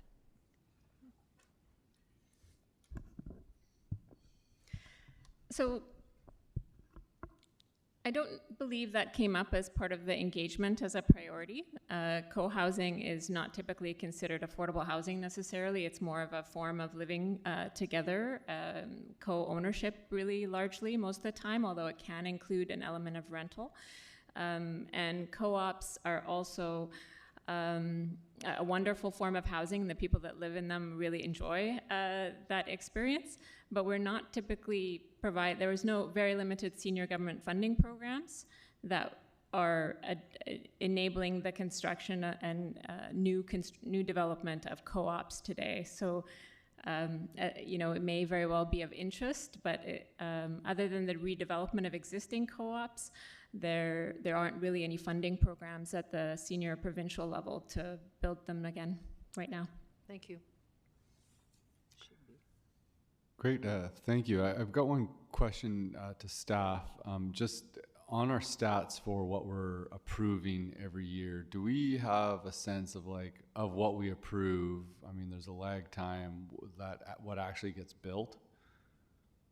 Is that something that we track, and is it typically 100% or is it less? Because through the chair, or to the chair, sorry, I would say it's pretty close to the number of permits that we issue in a year. There is the odd occasion that a developer will pick up a permit and then not proceed, but that's fairly rare. If you keep in mind when they pick up a permit, they need to make some significant commitments in terms of paying DCCs and paying the full permitting fee. So usually when they pick up the permit, they're committed. I can think of one or two projects over the last 10 years maybe where they've went away from that.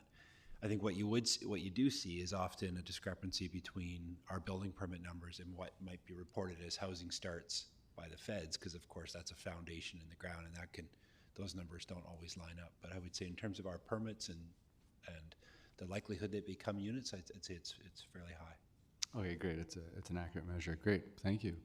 I'm not seeing any other questions. Thank you so much for your work. It's really important information, and yeah, thanks. Thank you. Okay, I think there is a recommendation to approve acceptance of the information, moved by Mayor Krog, seconded by Councillor Hemmons. Any discussion? All in favor? Motion carried. And that brings us to our next item in the agenda, which is affordable housing initiatives. And I believe that's introduced by Mr. Lindsay.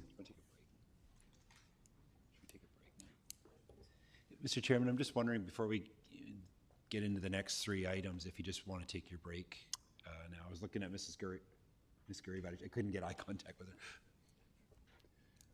I think there is a strong sentiment on council to have a break, so we'll move for adjournment. Yeah, thank you.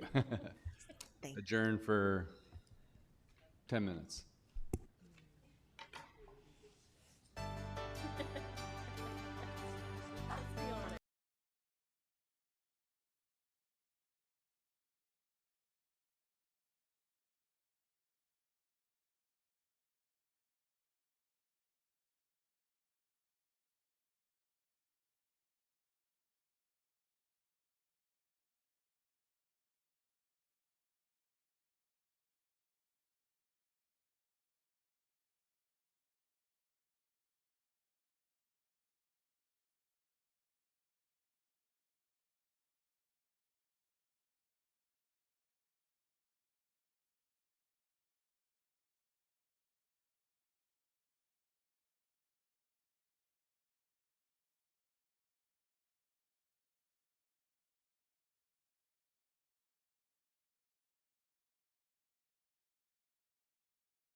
session here. And we are now at affordable housing and the secondary or affordable housing initiatives and secondary suite regulations and infill housing in existing neighborhoods. Mr. Lindsay. Thank you, Mr. Chairman, and thanks for that introduction. We actually there's 3 items on tonight, and they all certainly come out of your affordable housing strategy, and they've been the subject of previous GPCs with this group. I think it's going maybe back to last year where we talked about some of these initiatives. So today the intent is to come forward with some more specifics around implementing what were originally policy direction.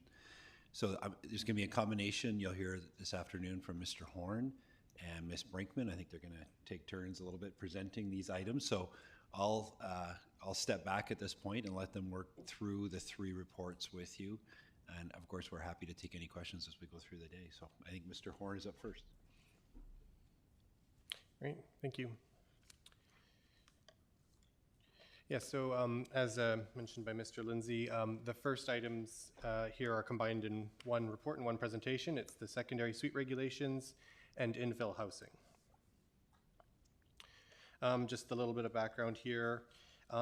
This project was recommended as an action item, as a priority item by GPC in September of last year and endorsed by Council in October. These are related to both city plan and affordable housing strategy policies, and we've noted 3 in particular here from the affordable housing strategy that support this project. So we've split it up into the 2 categories of the secondary suites and infill housing. So first we'll look at the secondary suite regulations.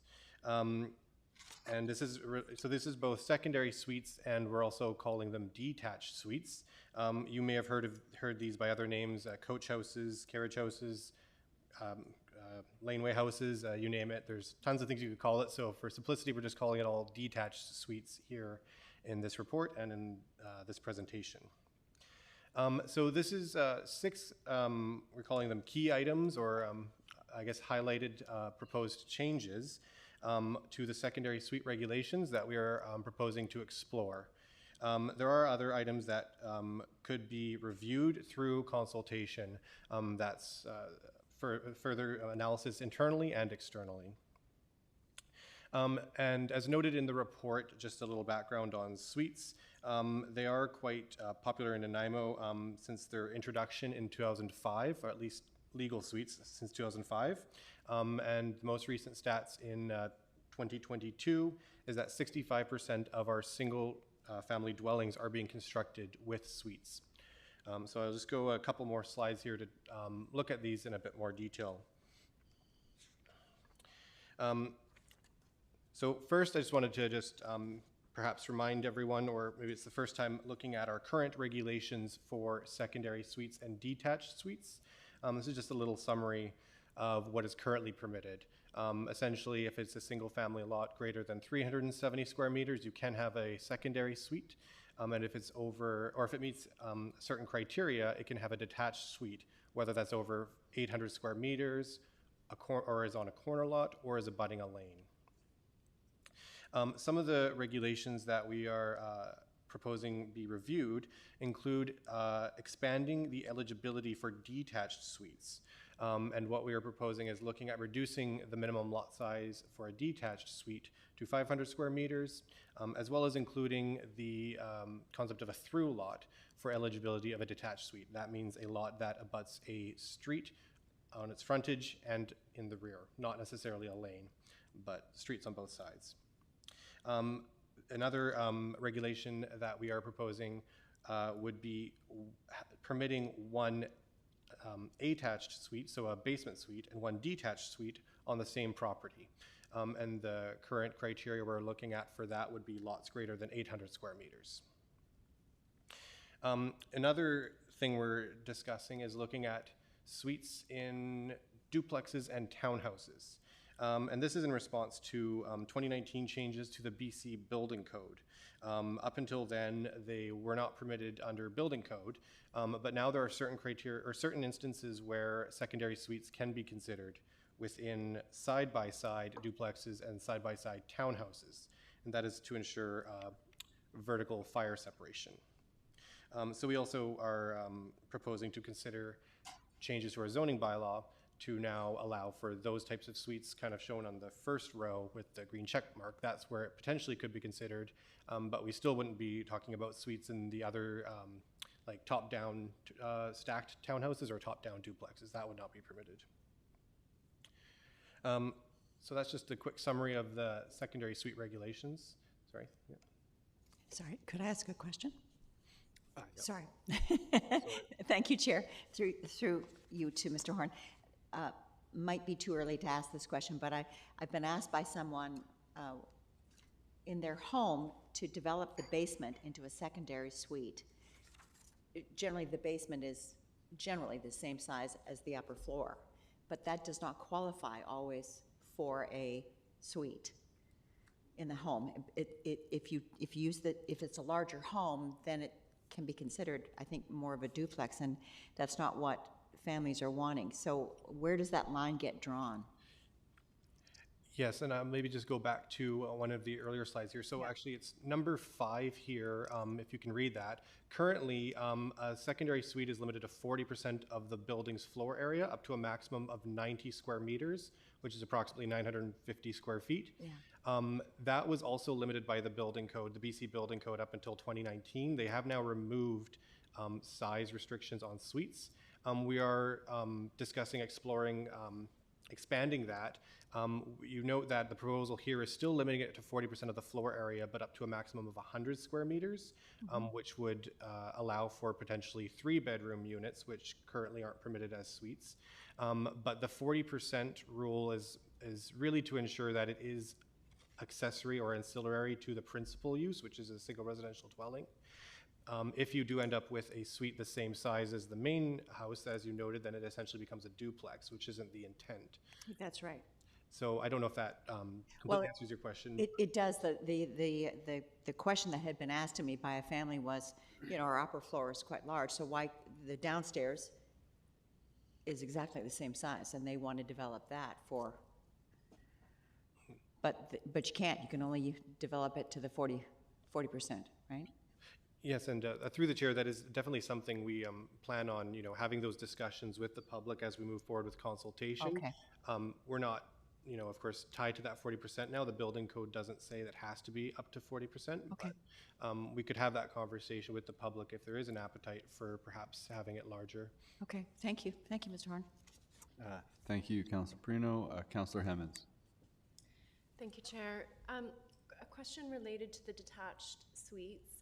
So we're moving from you had to be on a laneway or have an 800-meter squared lot to qualify. We're now moving, you don't need to be on a laneway, and your lot only needs to be 500 meters square. So I'm noting here that that's the minimum lot size for single-dwelling residential. So does that mean that every lot in Nanaimo going forward will qualify? And yeah, that's a good question. So through the chair, maybe I'll first clarify. Of the current criteria, it's an or statement, so it doesn't have to be over 800 and on a lane. It could be or on a lane. So we would be keeping the or at the end of the list of criteria there. But to your question, no, it wouldn't, because we do have a lot of existing non-conforming parcel sizes, that meaning they are single-family lots less than 500 square meters. Through subdivision, we typically aren't creating lots less than 500 square meters. So for new lots, you're correct, they could qualify for that detached suite, but for many of the existing parcels that don't meet our minimum lot size, they wouldn't necessarily be eligible for the detached suite unless they did happen to meet any of the other criteria, such as being on a lane. Great. And a question about just a statement in the report. It says that in most respects, Nanaimo's regs are similar to or more permissive than comparable jurisdictions. Reflecting the direction from council to expand our regulations, the following amendments are proposed. So just a bit of a cheeky ask, I'm reading that as we're doing a great job, and based on council's direction, we're going deeper. Is that accurate? Okay. But these wouldn't be driven by staff. Well, I think the proposals in front of you, or this report, is directly driven by a recommendation from council, but I think there is a recognition that our secondary suite regulations could be due for an update. As noted earlier in the report, they were adopted in 2005, and they've only had kind of here and there revisions since that time. So definitely there could be some catching up to do in terms of best practices around secondary suite regulations. Thank you very much. Great, thank you. Not seeing any other questions at the moment, so yeah. No, thank you. Great. So we'll jump now to the next portion, which is regarding the infill and intensification in existing neighborhoods.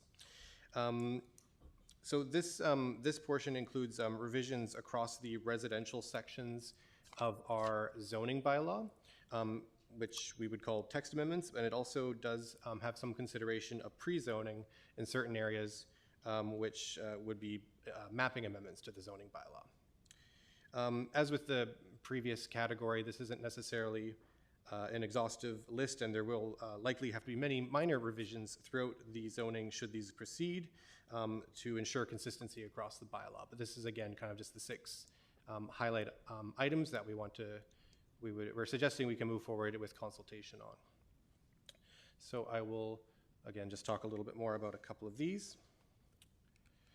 First, just wanted to provide some context on the concept of infill housing, which we found a helpful definition here on the provincial website that we've just provided, essentially being housing within an existing neighborhood without significantly altering its character or appearance. So this could be contrasted with greenfield development, which would be outside of an existing neighborhood, I guess would be on the opposite side of infill housing. In the middle here, I have a graphic from the city plan, which is showing the density range of residential uses contemplated by city plan. And I've highlighted the section, the snippet of the range where we're talking about infill housing here is really around the neighborhood, old city neighborhood and suburban neighborhood land use designations. Within city plan, I will point out too, there is specific policy supporting infill and intensification in the neighborhood land use designation. And in fact, through the Reimagine or City Plan Reimagine consultation, there were even questions in phase 3 about infill housing, and there was support, at least at that time, around the concept of infill housing in neighborhoods. What I've also just shown at the top of the slide here is the provincial, what is that? That's the Homes for People plan. Just to keep in mind too, the province is of course suggesting legislation, perhaps this fall, that could look at enabling some more forms of housing on traditionally single-family lots. So the next slide here is just kind of showing the Nanaimo context. So in Nanaimo, we do have an existing 3 or 4 unit zone. It's the R5 zone. There are certain areas that are zoned for R5, but there isn't a lot of area that has been pre-zoned for those 3 or 4 units. So one suggestion in our list of proposed regulations is to pre-zone or rezone certain areas of the city to the R5 zone, which would allow property owners to develop 3 or 4 units by right, rather than going through a rezoning process. The map on the left is just, I know it's hard to see and we're not finalizing exact areas that we're proposing at this point, is showing a potential area which is all the areas in the neighborhood land use designation, which is distinct from the suburban neighborhood land use designation, that are currently zoned single family or duplex. So that is one of the options that we're considering here and is shown in the report for potential pre-zoning. And then on the right-hand side, we're showing an example that we liked from City of Victoria on how infill housing could be integrated into an existing single-family neighborhood with similar character and massing as traditional homes. Just a couple others here. This is another existing zone in the city of Nanaimo, which is the R7 row house zone. We do make a distinction in the city of Nanaimo zoning bylaw between townhouses and row houses, but they are effectively the same building form, just a different tenure. So this example here is up off of Norwell Drive. These are actually fee simple lots that have a common property, there's a wall on the common property line. So there's no strata involved, but you get a building form that's very similar to what we historically see as stratas in British Columbia. So one of the suggestions in here is to expand our R7 zone to contemplate both the fee simple and the multifamily tenures within a row house type zone.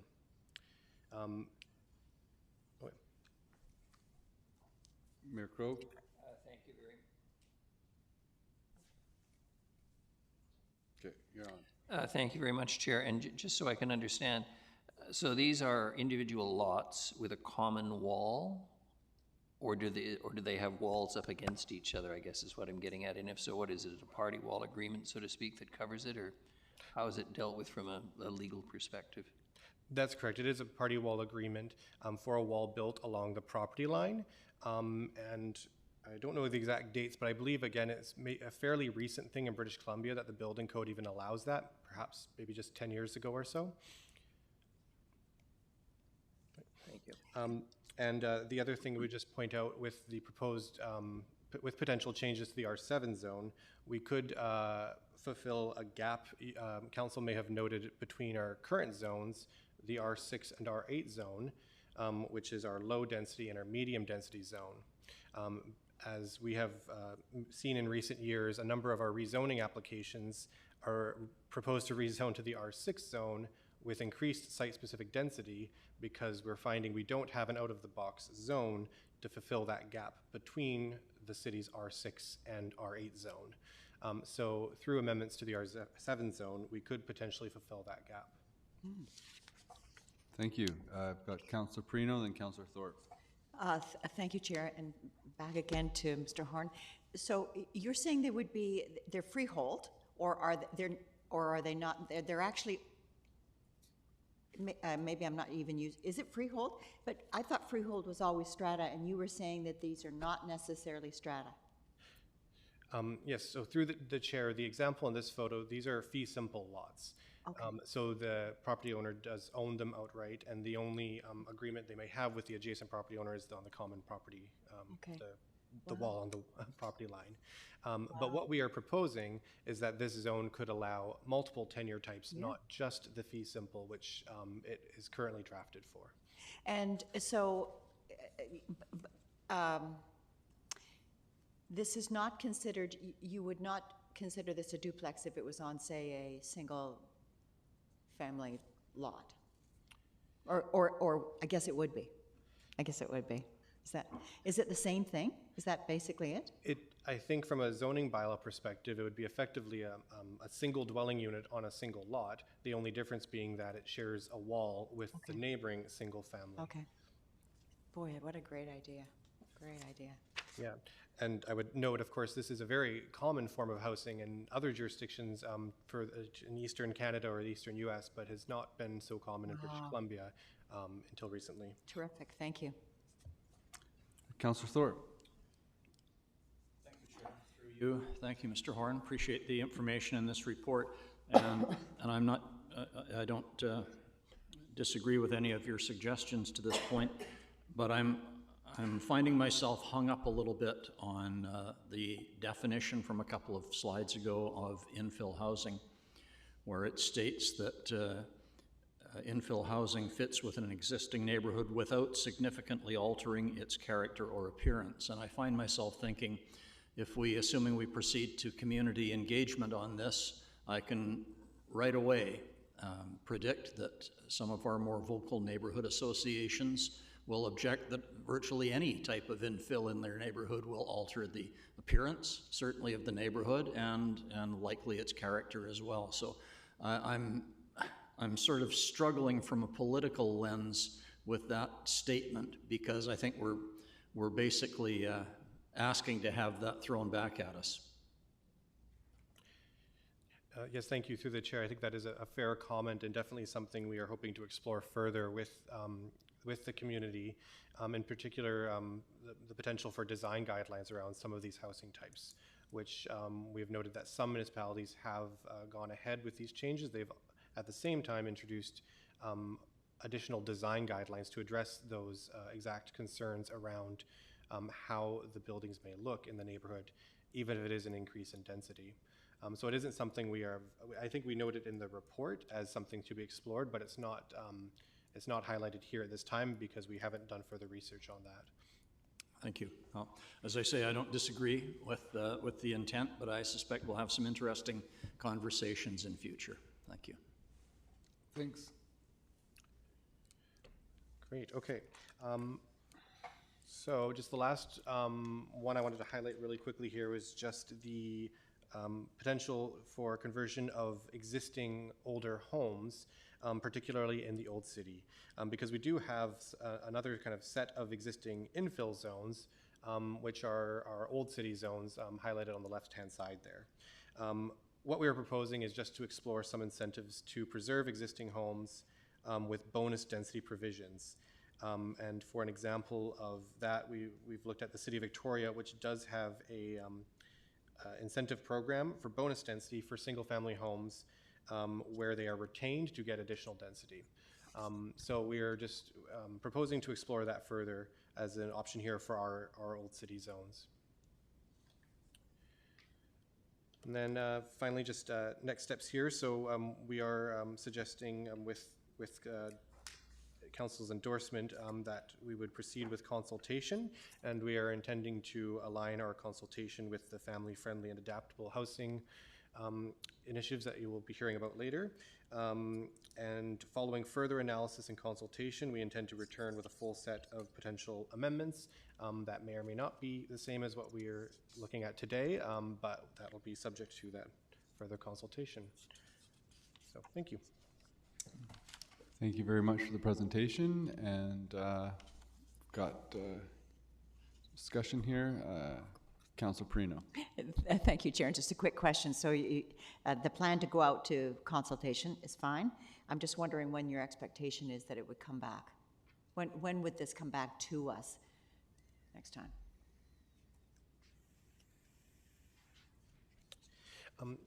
Yes, thank you. Through the chair, that we, I think we still would be finalizing. We'd wait to see the direction given from council. We'd finalize consultation details probably for the fall. So it could be sometime in the fall that we do come back with some recommended amendments. Okay, because even the pre-zoning stage is such an interesting thought. You know, it takes people so long to rezone. You know, it's just some great ideas there, so good. Thank you. Thank you. Mayor Krogh. Thank you very much, Chair, and I suspect Mr. Lindsay is going to jump in a second and suggest to us that assuming the motion, which hasn't been made yet, the recommended motion is passed, there's also the question of what exactly the province is contemplating or going to do, so I'm going to leave it to him to... Yeah, thank you, Worship. I was just going to jump in on that point about why the fall. I think originally when we were having these discussions, we were really hoping to do the engagement in the spring. And Mr. Horn, you saw on one of the slides, he referred to the province's Homes for People, which is there's multiple parts to their plan, but one of the things that they so far have shared that is in some communities, they're talking about pre-zoning or requiring local governments to pre-zone single-family lots to allow 3 and or 4 homes, depending on the lot sizes. So a lot more details on that to come, I suspect, but I think going back to, Councillor Thorpe's point, I'm sure that a lot of communities and community members will be interested in what the province has to announce. And it could in some ways be supportive of the work that we're about to undertake, or in some ways it might step over the densities and the suggestions that we're making now. So a lot of wait and see at this point on what the details come out. Great, thank you. Ms. Bhopal Singh.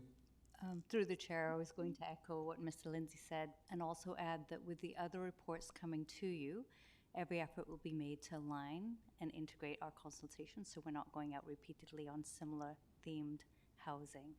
And then through the chair to Councillor Thorpe, I think when we go out and depending on what the province does, should we go out with our own engagement consultation, we have many unique examples of infill that's been done on a spot-by-spot basis, where we can show examples locally so residents can actually see for themselves what's been done. Thank you. Councillor Hemmons. Yeah, thanks, Chair. Just a comment. I'm in support of this, and after I share, I'm happy to move it. But I was chatting with the mayor of a mid-sized town this morning who was saying that infill and density is amazing. However, it doesn't lead to affordability in the way that we often expect it will. And he used an example of a single-family home worth $600,000 housing a family of 5 in a really kind of moderate income bracket was knocked down, and $4 million townhomes were put on that lot. And so, yes, to infill and density 100%, but it doesn't, when we're also trying to reach affordable housing for people, this is not the magic bullet that we think it might be. So that, and I'll make the recommended motion. Great. We've got the motion on the floor. Any discussion? I'm ready to vote. All right, great. No, I appreciate it's important to expand our secondary suite and infill to increase supply the best we can. So in favor, and we'll call the question here. All in favor? Opposed? Motion carried. Number 2, family-friendly housing regulation and policy. Mr. Lindsay. Thank you, Mr. Chairman. We'll just carry on with the presentations, and I'll turn it over to Ms. Brinkman.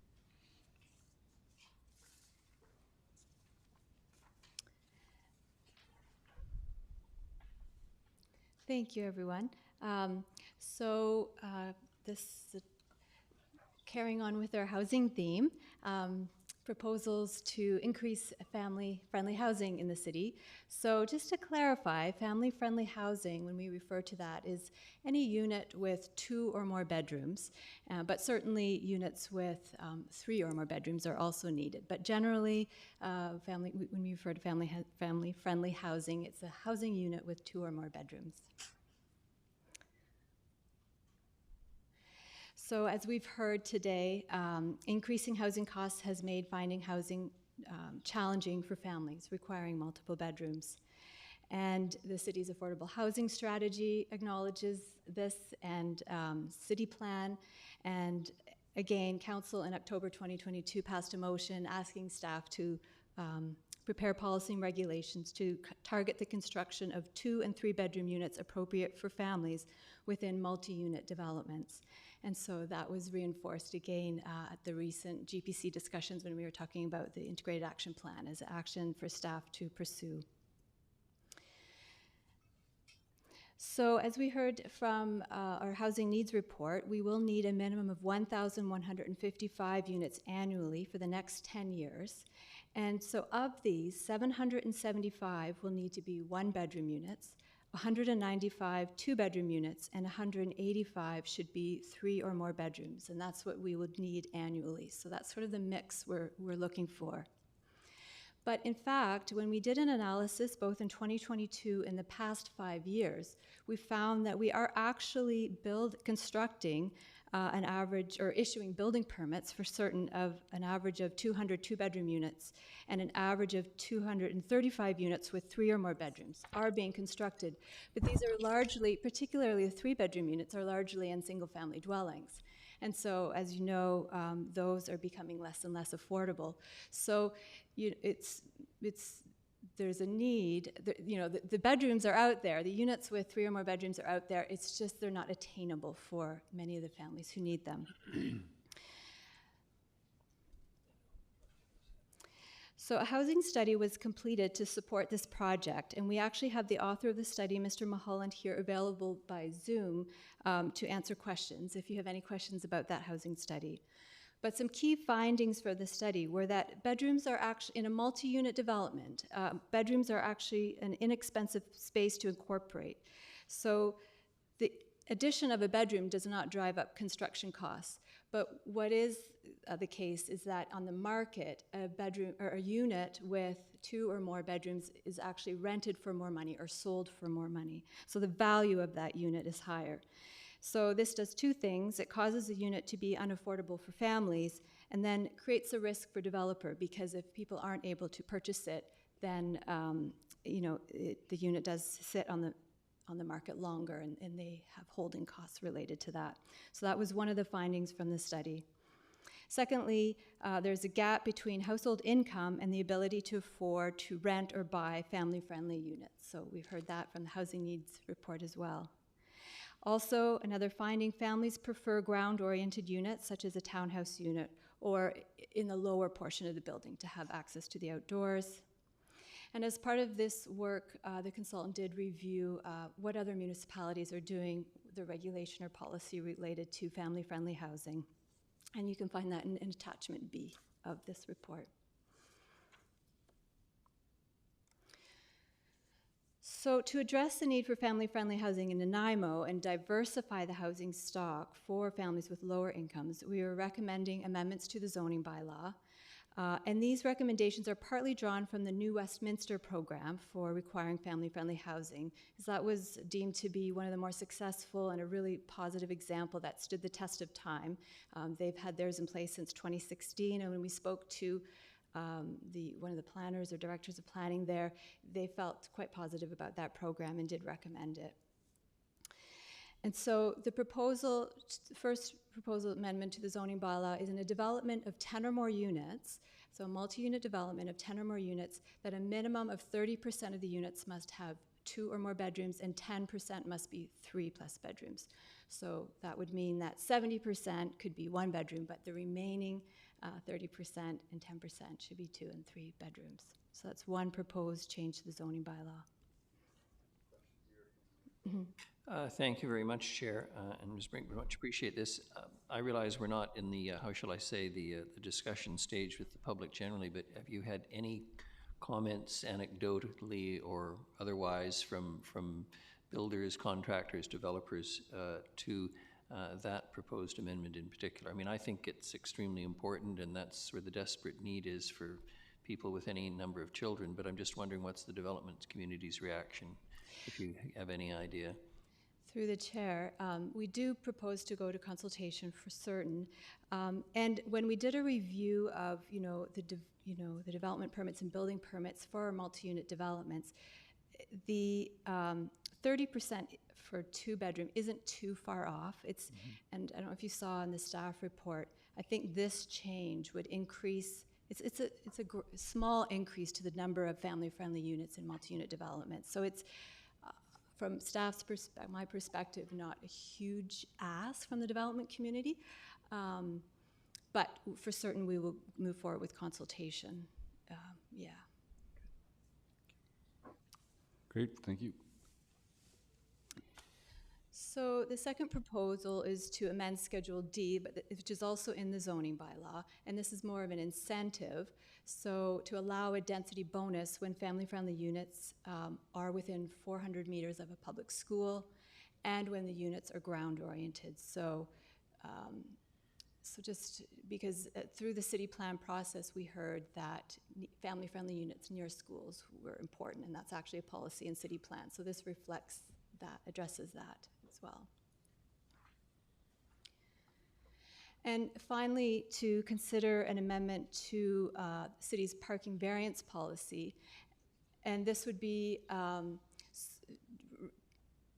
particularly what we heard from the development community, or what the consultant heard from the development community, is that providing underground parking can be quite expensive. So for especially apartment building with underground parking, adding parking spaces in that situation can be expensive, even though the city's parking bylaw does have a reduction already for 2 and 3 bedroom units. But so if what we're proposing is if a developer is building more units than the base amount, so more than the 30% and 10%, then to consider a parking variance if it's an underground parking garage. Now, I have obviously lots of concerns about that. I see what's going on up by Dodds Furniture and all that, with everybody parked on the street. Fire trucks can't get through. Police there daily. Bylaws are there daily. A lot of these 3 bedrooms will be rented out by 3 students or 3 level entry workers who all bring with them 3 cars. We saw what happened in North Van, where it's horrific there. Police call to fisticuff fights, et cetera, and I follow all this in the Burnaby papers and all those. They're all struggling with that. So I think, and the reality is we don't have a very well-serviced transit system in this area. It's not rapid transit. So I think it's going to create far more problems, more issues. I just received 3 emails this weekend from the people on Stillwater with all the issues on parking, that they couldn't get garbage service because there was too many cars parked on the road for them to put out their garbage or whatever to come. So I think it's something we have to really look at, and I'll be interested to see what the public says, because I think there's going to be a lot opposed. Thank you. So those are 3, the simple kind of, well, not simple, but 3 amendments proposed that were simple in that, you know, small movement forward towards family-friendly housing. And so the next steps would be to move towards consultation in line with the infill and secondary suite. And so that would, like Ms. Popelsing mentioned, we do that consultation together, the affordable housing consultation. And depending on what we heard, revise as necessary and come back to council with a proposed package. So a zoning bylaw amendment would require a bylaw and public hearing and bylaw readings, so that process would follow as well. So if any questions, I'd be happy to answer them. Councillor Hemmons. Thank you, Chair. 2 questions. One is the family-friendly policy. So what I read the report to say is that we're actually meeting our targets, but the real rub is that families can't afford the 3 bedrooms. Is that accurate? So then we're looking at policy to ensure that our targets are met. So the New West example that we're drawing on has nothing to do with affordability. It's simply just targets of units, 2 and 3 bedroom units, which we're already meeting. So I'm curious about the adoption of policy from other jurisdictions that we're kind of already meeting, and it's not really tackling the core problem that we're trying to get at, which is affordability for those units. I think, Mr. Chair, I think a little caveat that I'd put on that we're meeting the targets, and I think Ms. Brinkman highlighted it in her presentation, is we're meeting the targets by the construction of single-family homes. So every home that's built is generally 3 bedrooms or more, so we're able to check a box and say we're meeting it. The difference here is this would apply to, for example, a new apartment building that's going to be built, or a new condominium building. Okay. So by generally, by the nature of the tenure, the rental building should be more attainable to a family than per se buying a single-family home. So that's where I would just say that the slight difference is there. Okay, thank you, that helps. My second question is related to the parking variance, and I'm glad that Councillor Armstrong brought this up. What a surprise. So I have notes in my report. When we say that reducing parking reduces costs and thereby promotes more affordable housing, would this policy be an example of that? Through the chair, so I think if I understand your question, but really what we heard from the development community, and it was a preliminary consultation with the development community in this case, but it's mainly the underground parking, of course, which is really increased costs when it comes to adding parking spaces. So we don't want to put, we want to allow for 3 bedroom units in these multifamily buildings that have underground parking. We don't want to have barriers in place. So to just look at ways of removing those barriers. So that was the consideration for the parking variance policy. Mm. I'm going to be very curious about the feedback on that one. Yeah, thank you. Ms. Popelsing? Through the chair to Councillor Hemmons, just wanted to observe that we have a set of mechanisms in Schedule D of the zoning bylaw, so that would still apply in terms of incenting those units to be affordable within a development, and we have housing agreements that we can put in place for that. So it's not a panacea, but we do have those mechanisms that apply, and then we also have our relationships with BC Housing and others that ensure that when housing is built through government funds, federally or provincially, that we're getting the right mix and not just affordable single family, not single unit, 1 bedroom units. So there are other things that we currently have in place and others that try to address your very valid concern that supply doesn't guarantee affordability. Thank you. Councillor Thorpe. Thank you, Chair. Yeah, I wanted to ask about the parking variance as well. And when I read the report, I wasn't sure what it meant, and I'm sorry to say I still don't totally understand. When we're talking about a parking variance for underground parking, does that mean that we are not requiring as much or any underground parking? Or is it saying that we are going to vary the required number of spaces for parking, period? Or both? Through the chair, fair.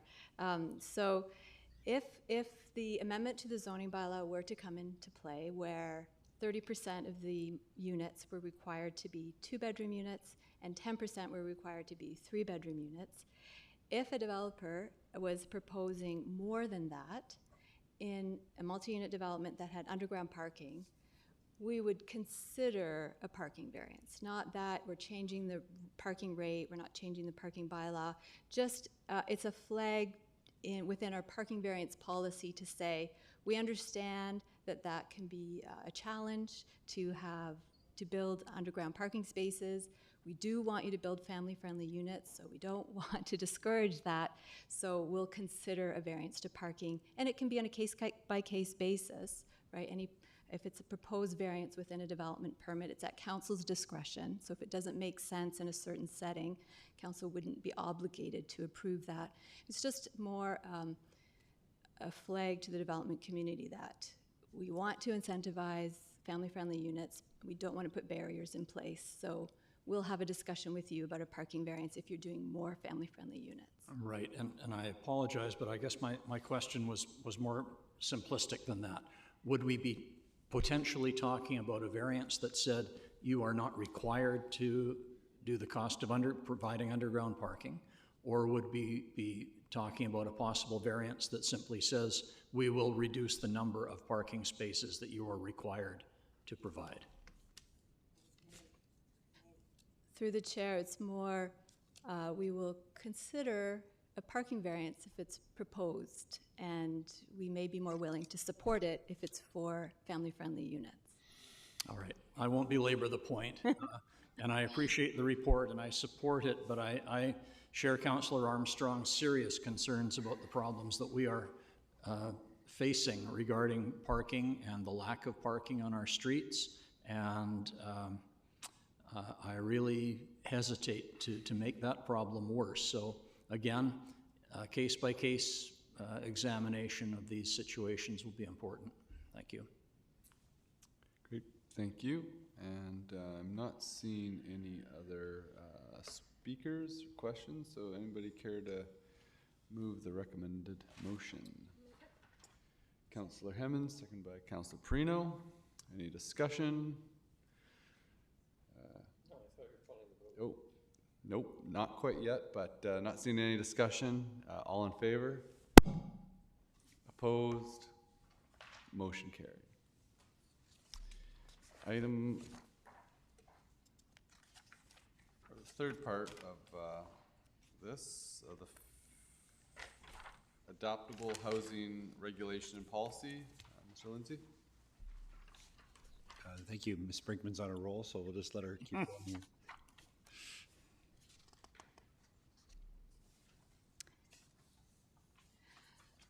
Right, thank you. So an adaptable unit can benefit anyone whose mobility is limited due to age, illness, or disability, making it easier for them to function in their own home and to age in place.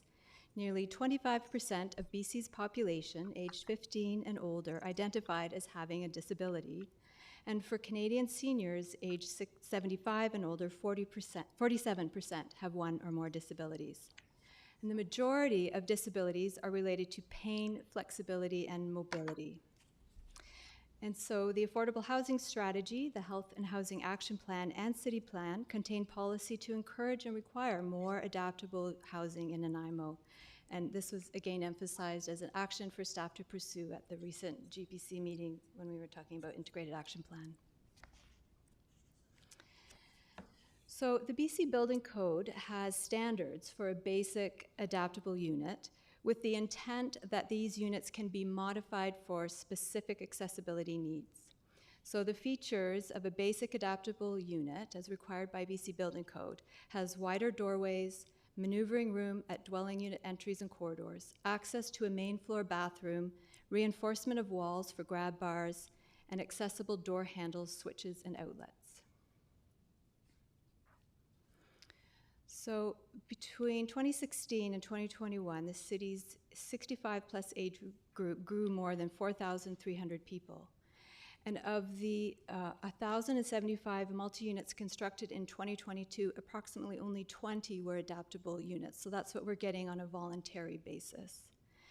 And in a recent seniors development issued a building permit. Of the 62 units constructed, 12 are adaptable. So we get approximately 1 or 2 seniors developments per year. So the housing study completed by Mr. Holland, and Mr. Mulholland is available online if you have any questions regarding the housing study. The housing study completed by Mr. Holland to support this work identified that the cost for constructing a basic adaptable unit is not significantly more than a typical unit when you're meeting the basic BC Building Code standard. However, the cost for meeting accessibility needs can be expensive. And so that's why BC Housing currently has a rebate program available for people who want to make modifications to a basic adaptable unit. Many municipalities, well, several municipalities in BC have policy to encourage more adaptable units in their multi-unit developments. And we could find 5 municipalities that require a certain percentage in their zoning bylaw. So having it right in the zoning bylaw, minimum percentage, is a stronger tool because you're getting those adaptable units more immediately as opposed to securing it at a rezoning stage. So you can see the District of North Vancouver requires 100% of units in a multi-unit development to be adaptable, and Port Moody and Chilliwack require 50% of their units to be adaptable. New Westminster's at 40% and Port Coquitlam at 30%.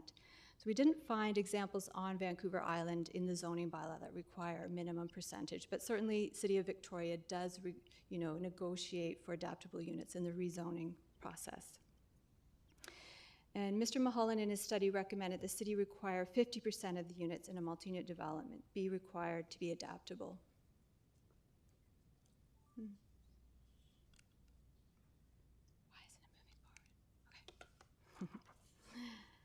So to ensure there are more adaptable units in Nanaimo, 3 amendments to the zoning bylaw are proposed.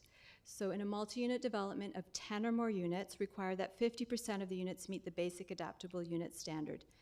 And 10 or more units is selected because these are the sort of the developments that maybe could absorb it as far as cost, but also are going to be in a larger parcel of land, so maybe have the area available for accessible parking spaces and for the ramps and entry ramps that are needed to that development. In a seniors congregate housing development, consider requiring that 100% of the units meet the basic adaptable unit standard. And lastly, Schedule D is part of the zoning bylaw as well. And to in a multi-unit zone, when 10% of the right now in Schedule D, there is an incentive when 10% of the units are adaptable, and we're proposing to increase that to be greater than the base amount, whatever that ends up being. If it's, and we would discuss that with the development community and the public through consultation. So, similarly, we would like direction to proceed with consultation on these proposed changes, and we would do consultation with the city's design panel, the advisory committee on accessibility and inclusiveness, and with the public and the development community, and then revise as needed and come back to council with changes. I would like to add that we have recently learned that the province, through the BC Building Code, may be, making these similar kind of amendments to BC Building Code, so requiring 100% of units be adaptable. So we will monitor that, and if that happens, well, this won't be needed as much, or we can, consider what will be needed in the city of Nanaimo to kind of work with that. But if that province doesn't go ahead with that, well, then we'd be ready to go with our own zoning bylaw changes potentially. Great. Thank you. Got a question from Councillor Hemmons and then Councillor Prino. Thank you, Chair.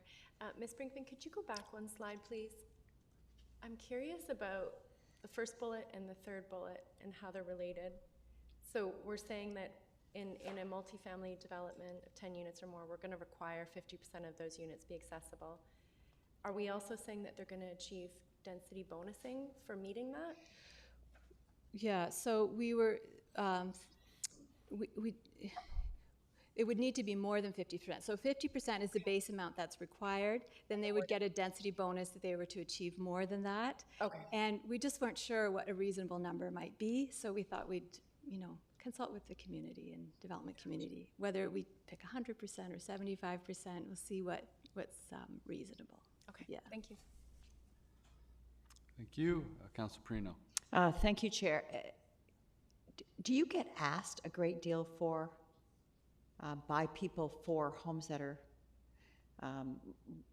adaptable? Do you get asked a lot for that? Because the reason I'm asking the question is because a truly adaptable home, having my mother was in a wheelchair for a while, and so was my brother, and it's much more it's not just getting in the door with a wheelchair. It's having lower counters. You know, bathrooms are redesigned, that kind of thing. Like it's very costly, and I wonder whether or not there's truly a need for 50% in a seniors care facility. And when I don't say I don't mean a seniors care facility, but I mean in seniors housing, absolutely. But I struggle to see that in a multifamily 50%, because that's a huge number and it's very costly. And to truly be adaptable to me is a whole new range, right? Because everything is lower, right? You have to. Mm-hmm. Thank you. Through the chair. There's the difference between an accessible unit. So it may be that your mother had the benefit of having a fully accessible unit, whereas the BC Building Code sort of has a basic standard. So things that aren't easily modified, so that all the doors are wider, A little bit wide, accessible rent. gotcha. So that, but then once you purchase that unit or to rent that unit, maybe there's modifications that are needed depending on what your need is. If you're in a wheelchair or whatever the situation may be. So that's one response. The other thing I might add, that if a developer is designing a building and setting out to build it in that way and ordering doors and sizing windows, if they're doing that all at the outset, if it's not necessarily so bad. increasing the cost, right? Because they're planning for that. Right. You need a door, so whether it's a little bit wider or not, you know, that kind of thing. That's right. No, for me, it was more about a truly adaptable home is quite a bit different than simply accessible. And so that's why I was like 50%. But I get you. I get you. It's the basics. Thank you. Thank you. Councilor Armstrong? Just to answer your question, yes, we do get a lot of that at the Accessibility and Diversity Committee, especially for accessible, because there's not a lot of accessible, but at least with adaptable, it's easier to do, like by having the floors hardwood, the wider things, it's a lot easier to adapt. There was just a human rights case where a building was forced to put in an elevator because they didn't have one. So these are things that I think we have to look at, and I see that it's going to go to the Accessibility and Diversity, and seeing the group there's going to be lots of comments and good constructive stuff coming back out of it. Thank you. Ms. Bhopal Singh, and then Mr. Crow, Mayor Crow. Through the chair, I'm just wondering if Mr. Mulholland might like to speak to Councillor Perino's concern and question around the costs of requiring up to 50%. Certainly, through the chair.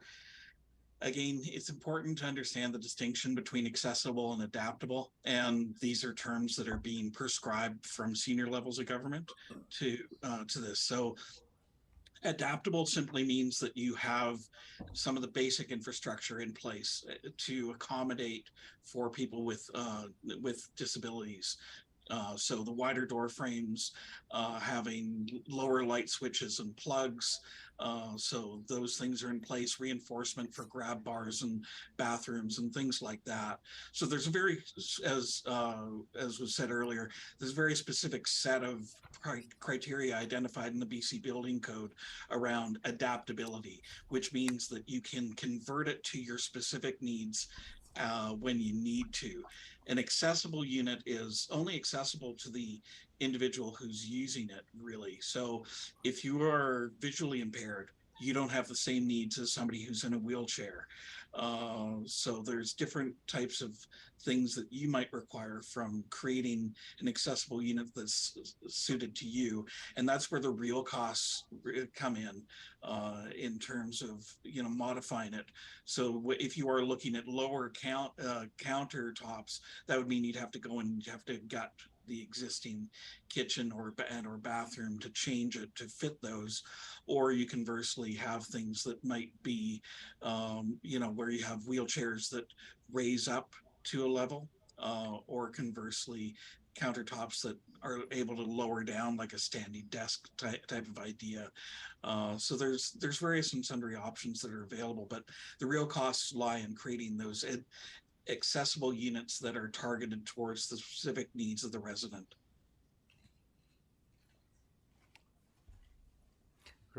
Thank you, Chair. And I was going to say in response to the concerns raised by Councillor Perino that I'm reminded of the situation many years ago when my grandmother was alive. In 3 weeks, she died short of 102 and was in a wheelchair the last few years of her life. She came to a family dinner. We got her out of the facility. It would have been really lovely if the bathroom downstairs at our house had been wider. So I think it's for me, the point is around accessibility. It's not necessarily that you're going to have 50% or 100% of your population requiring that to live in. It's just when literally a friend, a family member comes to visit, is your home accessible? And as Ms. Brinkman has pointed out, if it's built from the start, it's not that big a deal.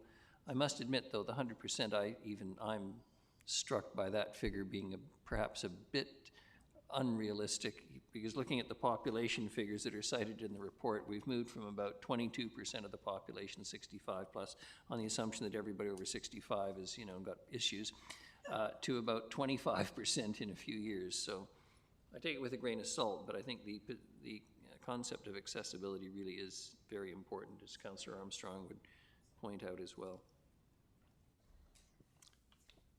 Great. I'm not seeing any other questions. Is there anybody care to move the recommendation? Councillor Perino, seconded by Councillor Armstrong. Any discussion? Seeing any? Thank you, staff, for the turnaround on bringing this back. Pardon? Just hold on a second. Much appreciated. These are very important things, so thank you for getting it moving. I'll call the question. All in favor? Opposed? Motion carried. Leaves us at the end. Any questions from question period? Seeing none. Anybody care to move a motion for adjournment? Mayor Krogh, seconded by Councillor Eastmere. All in favor?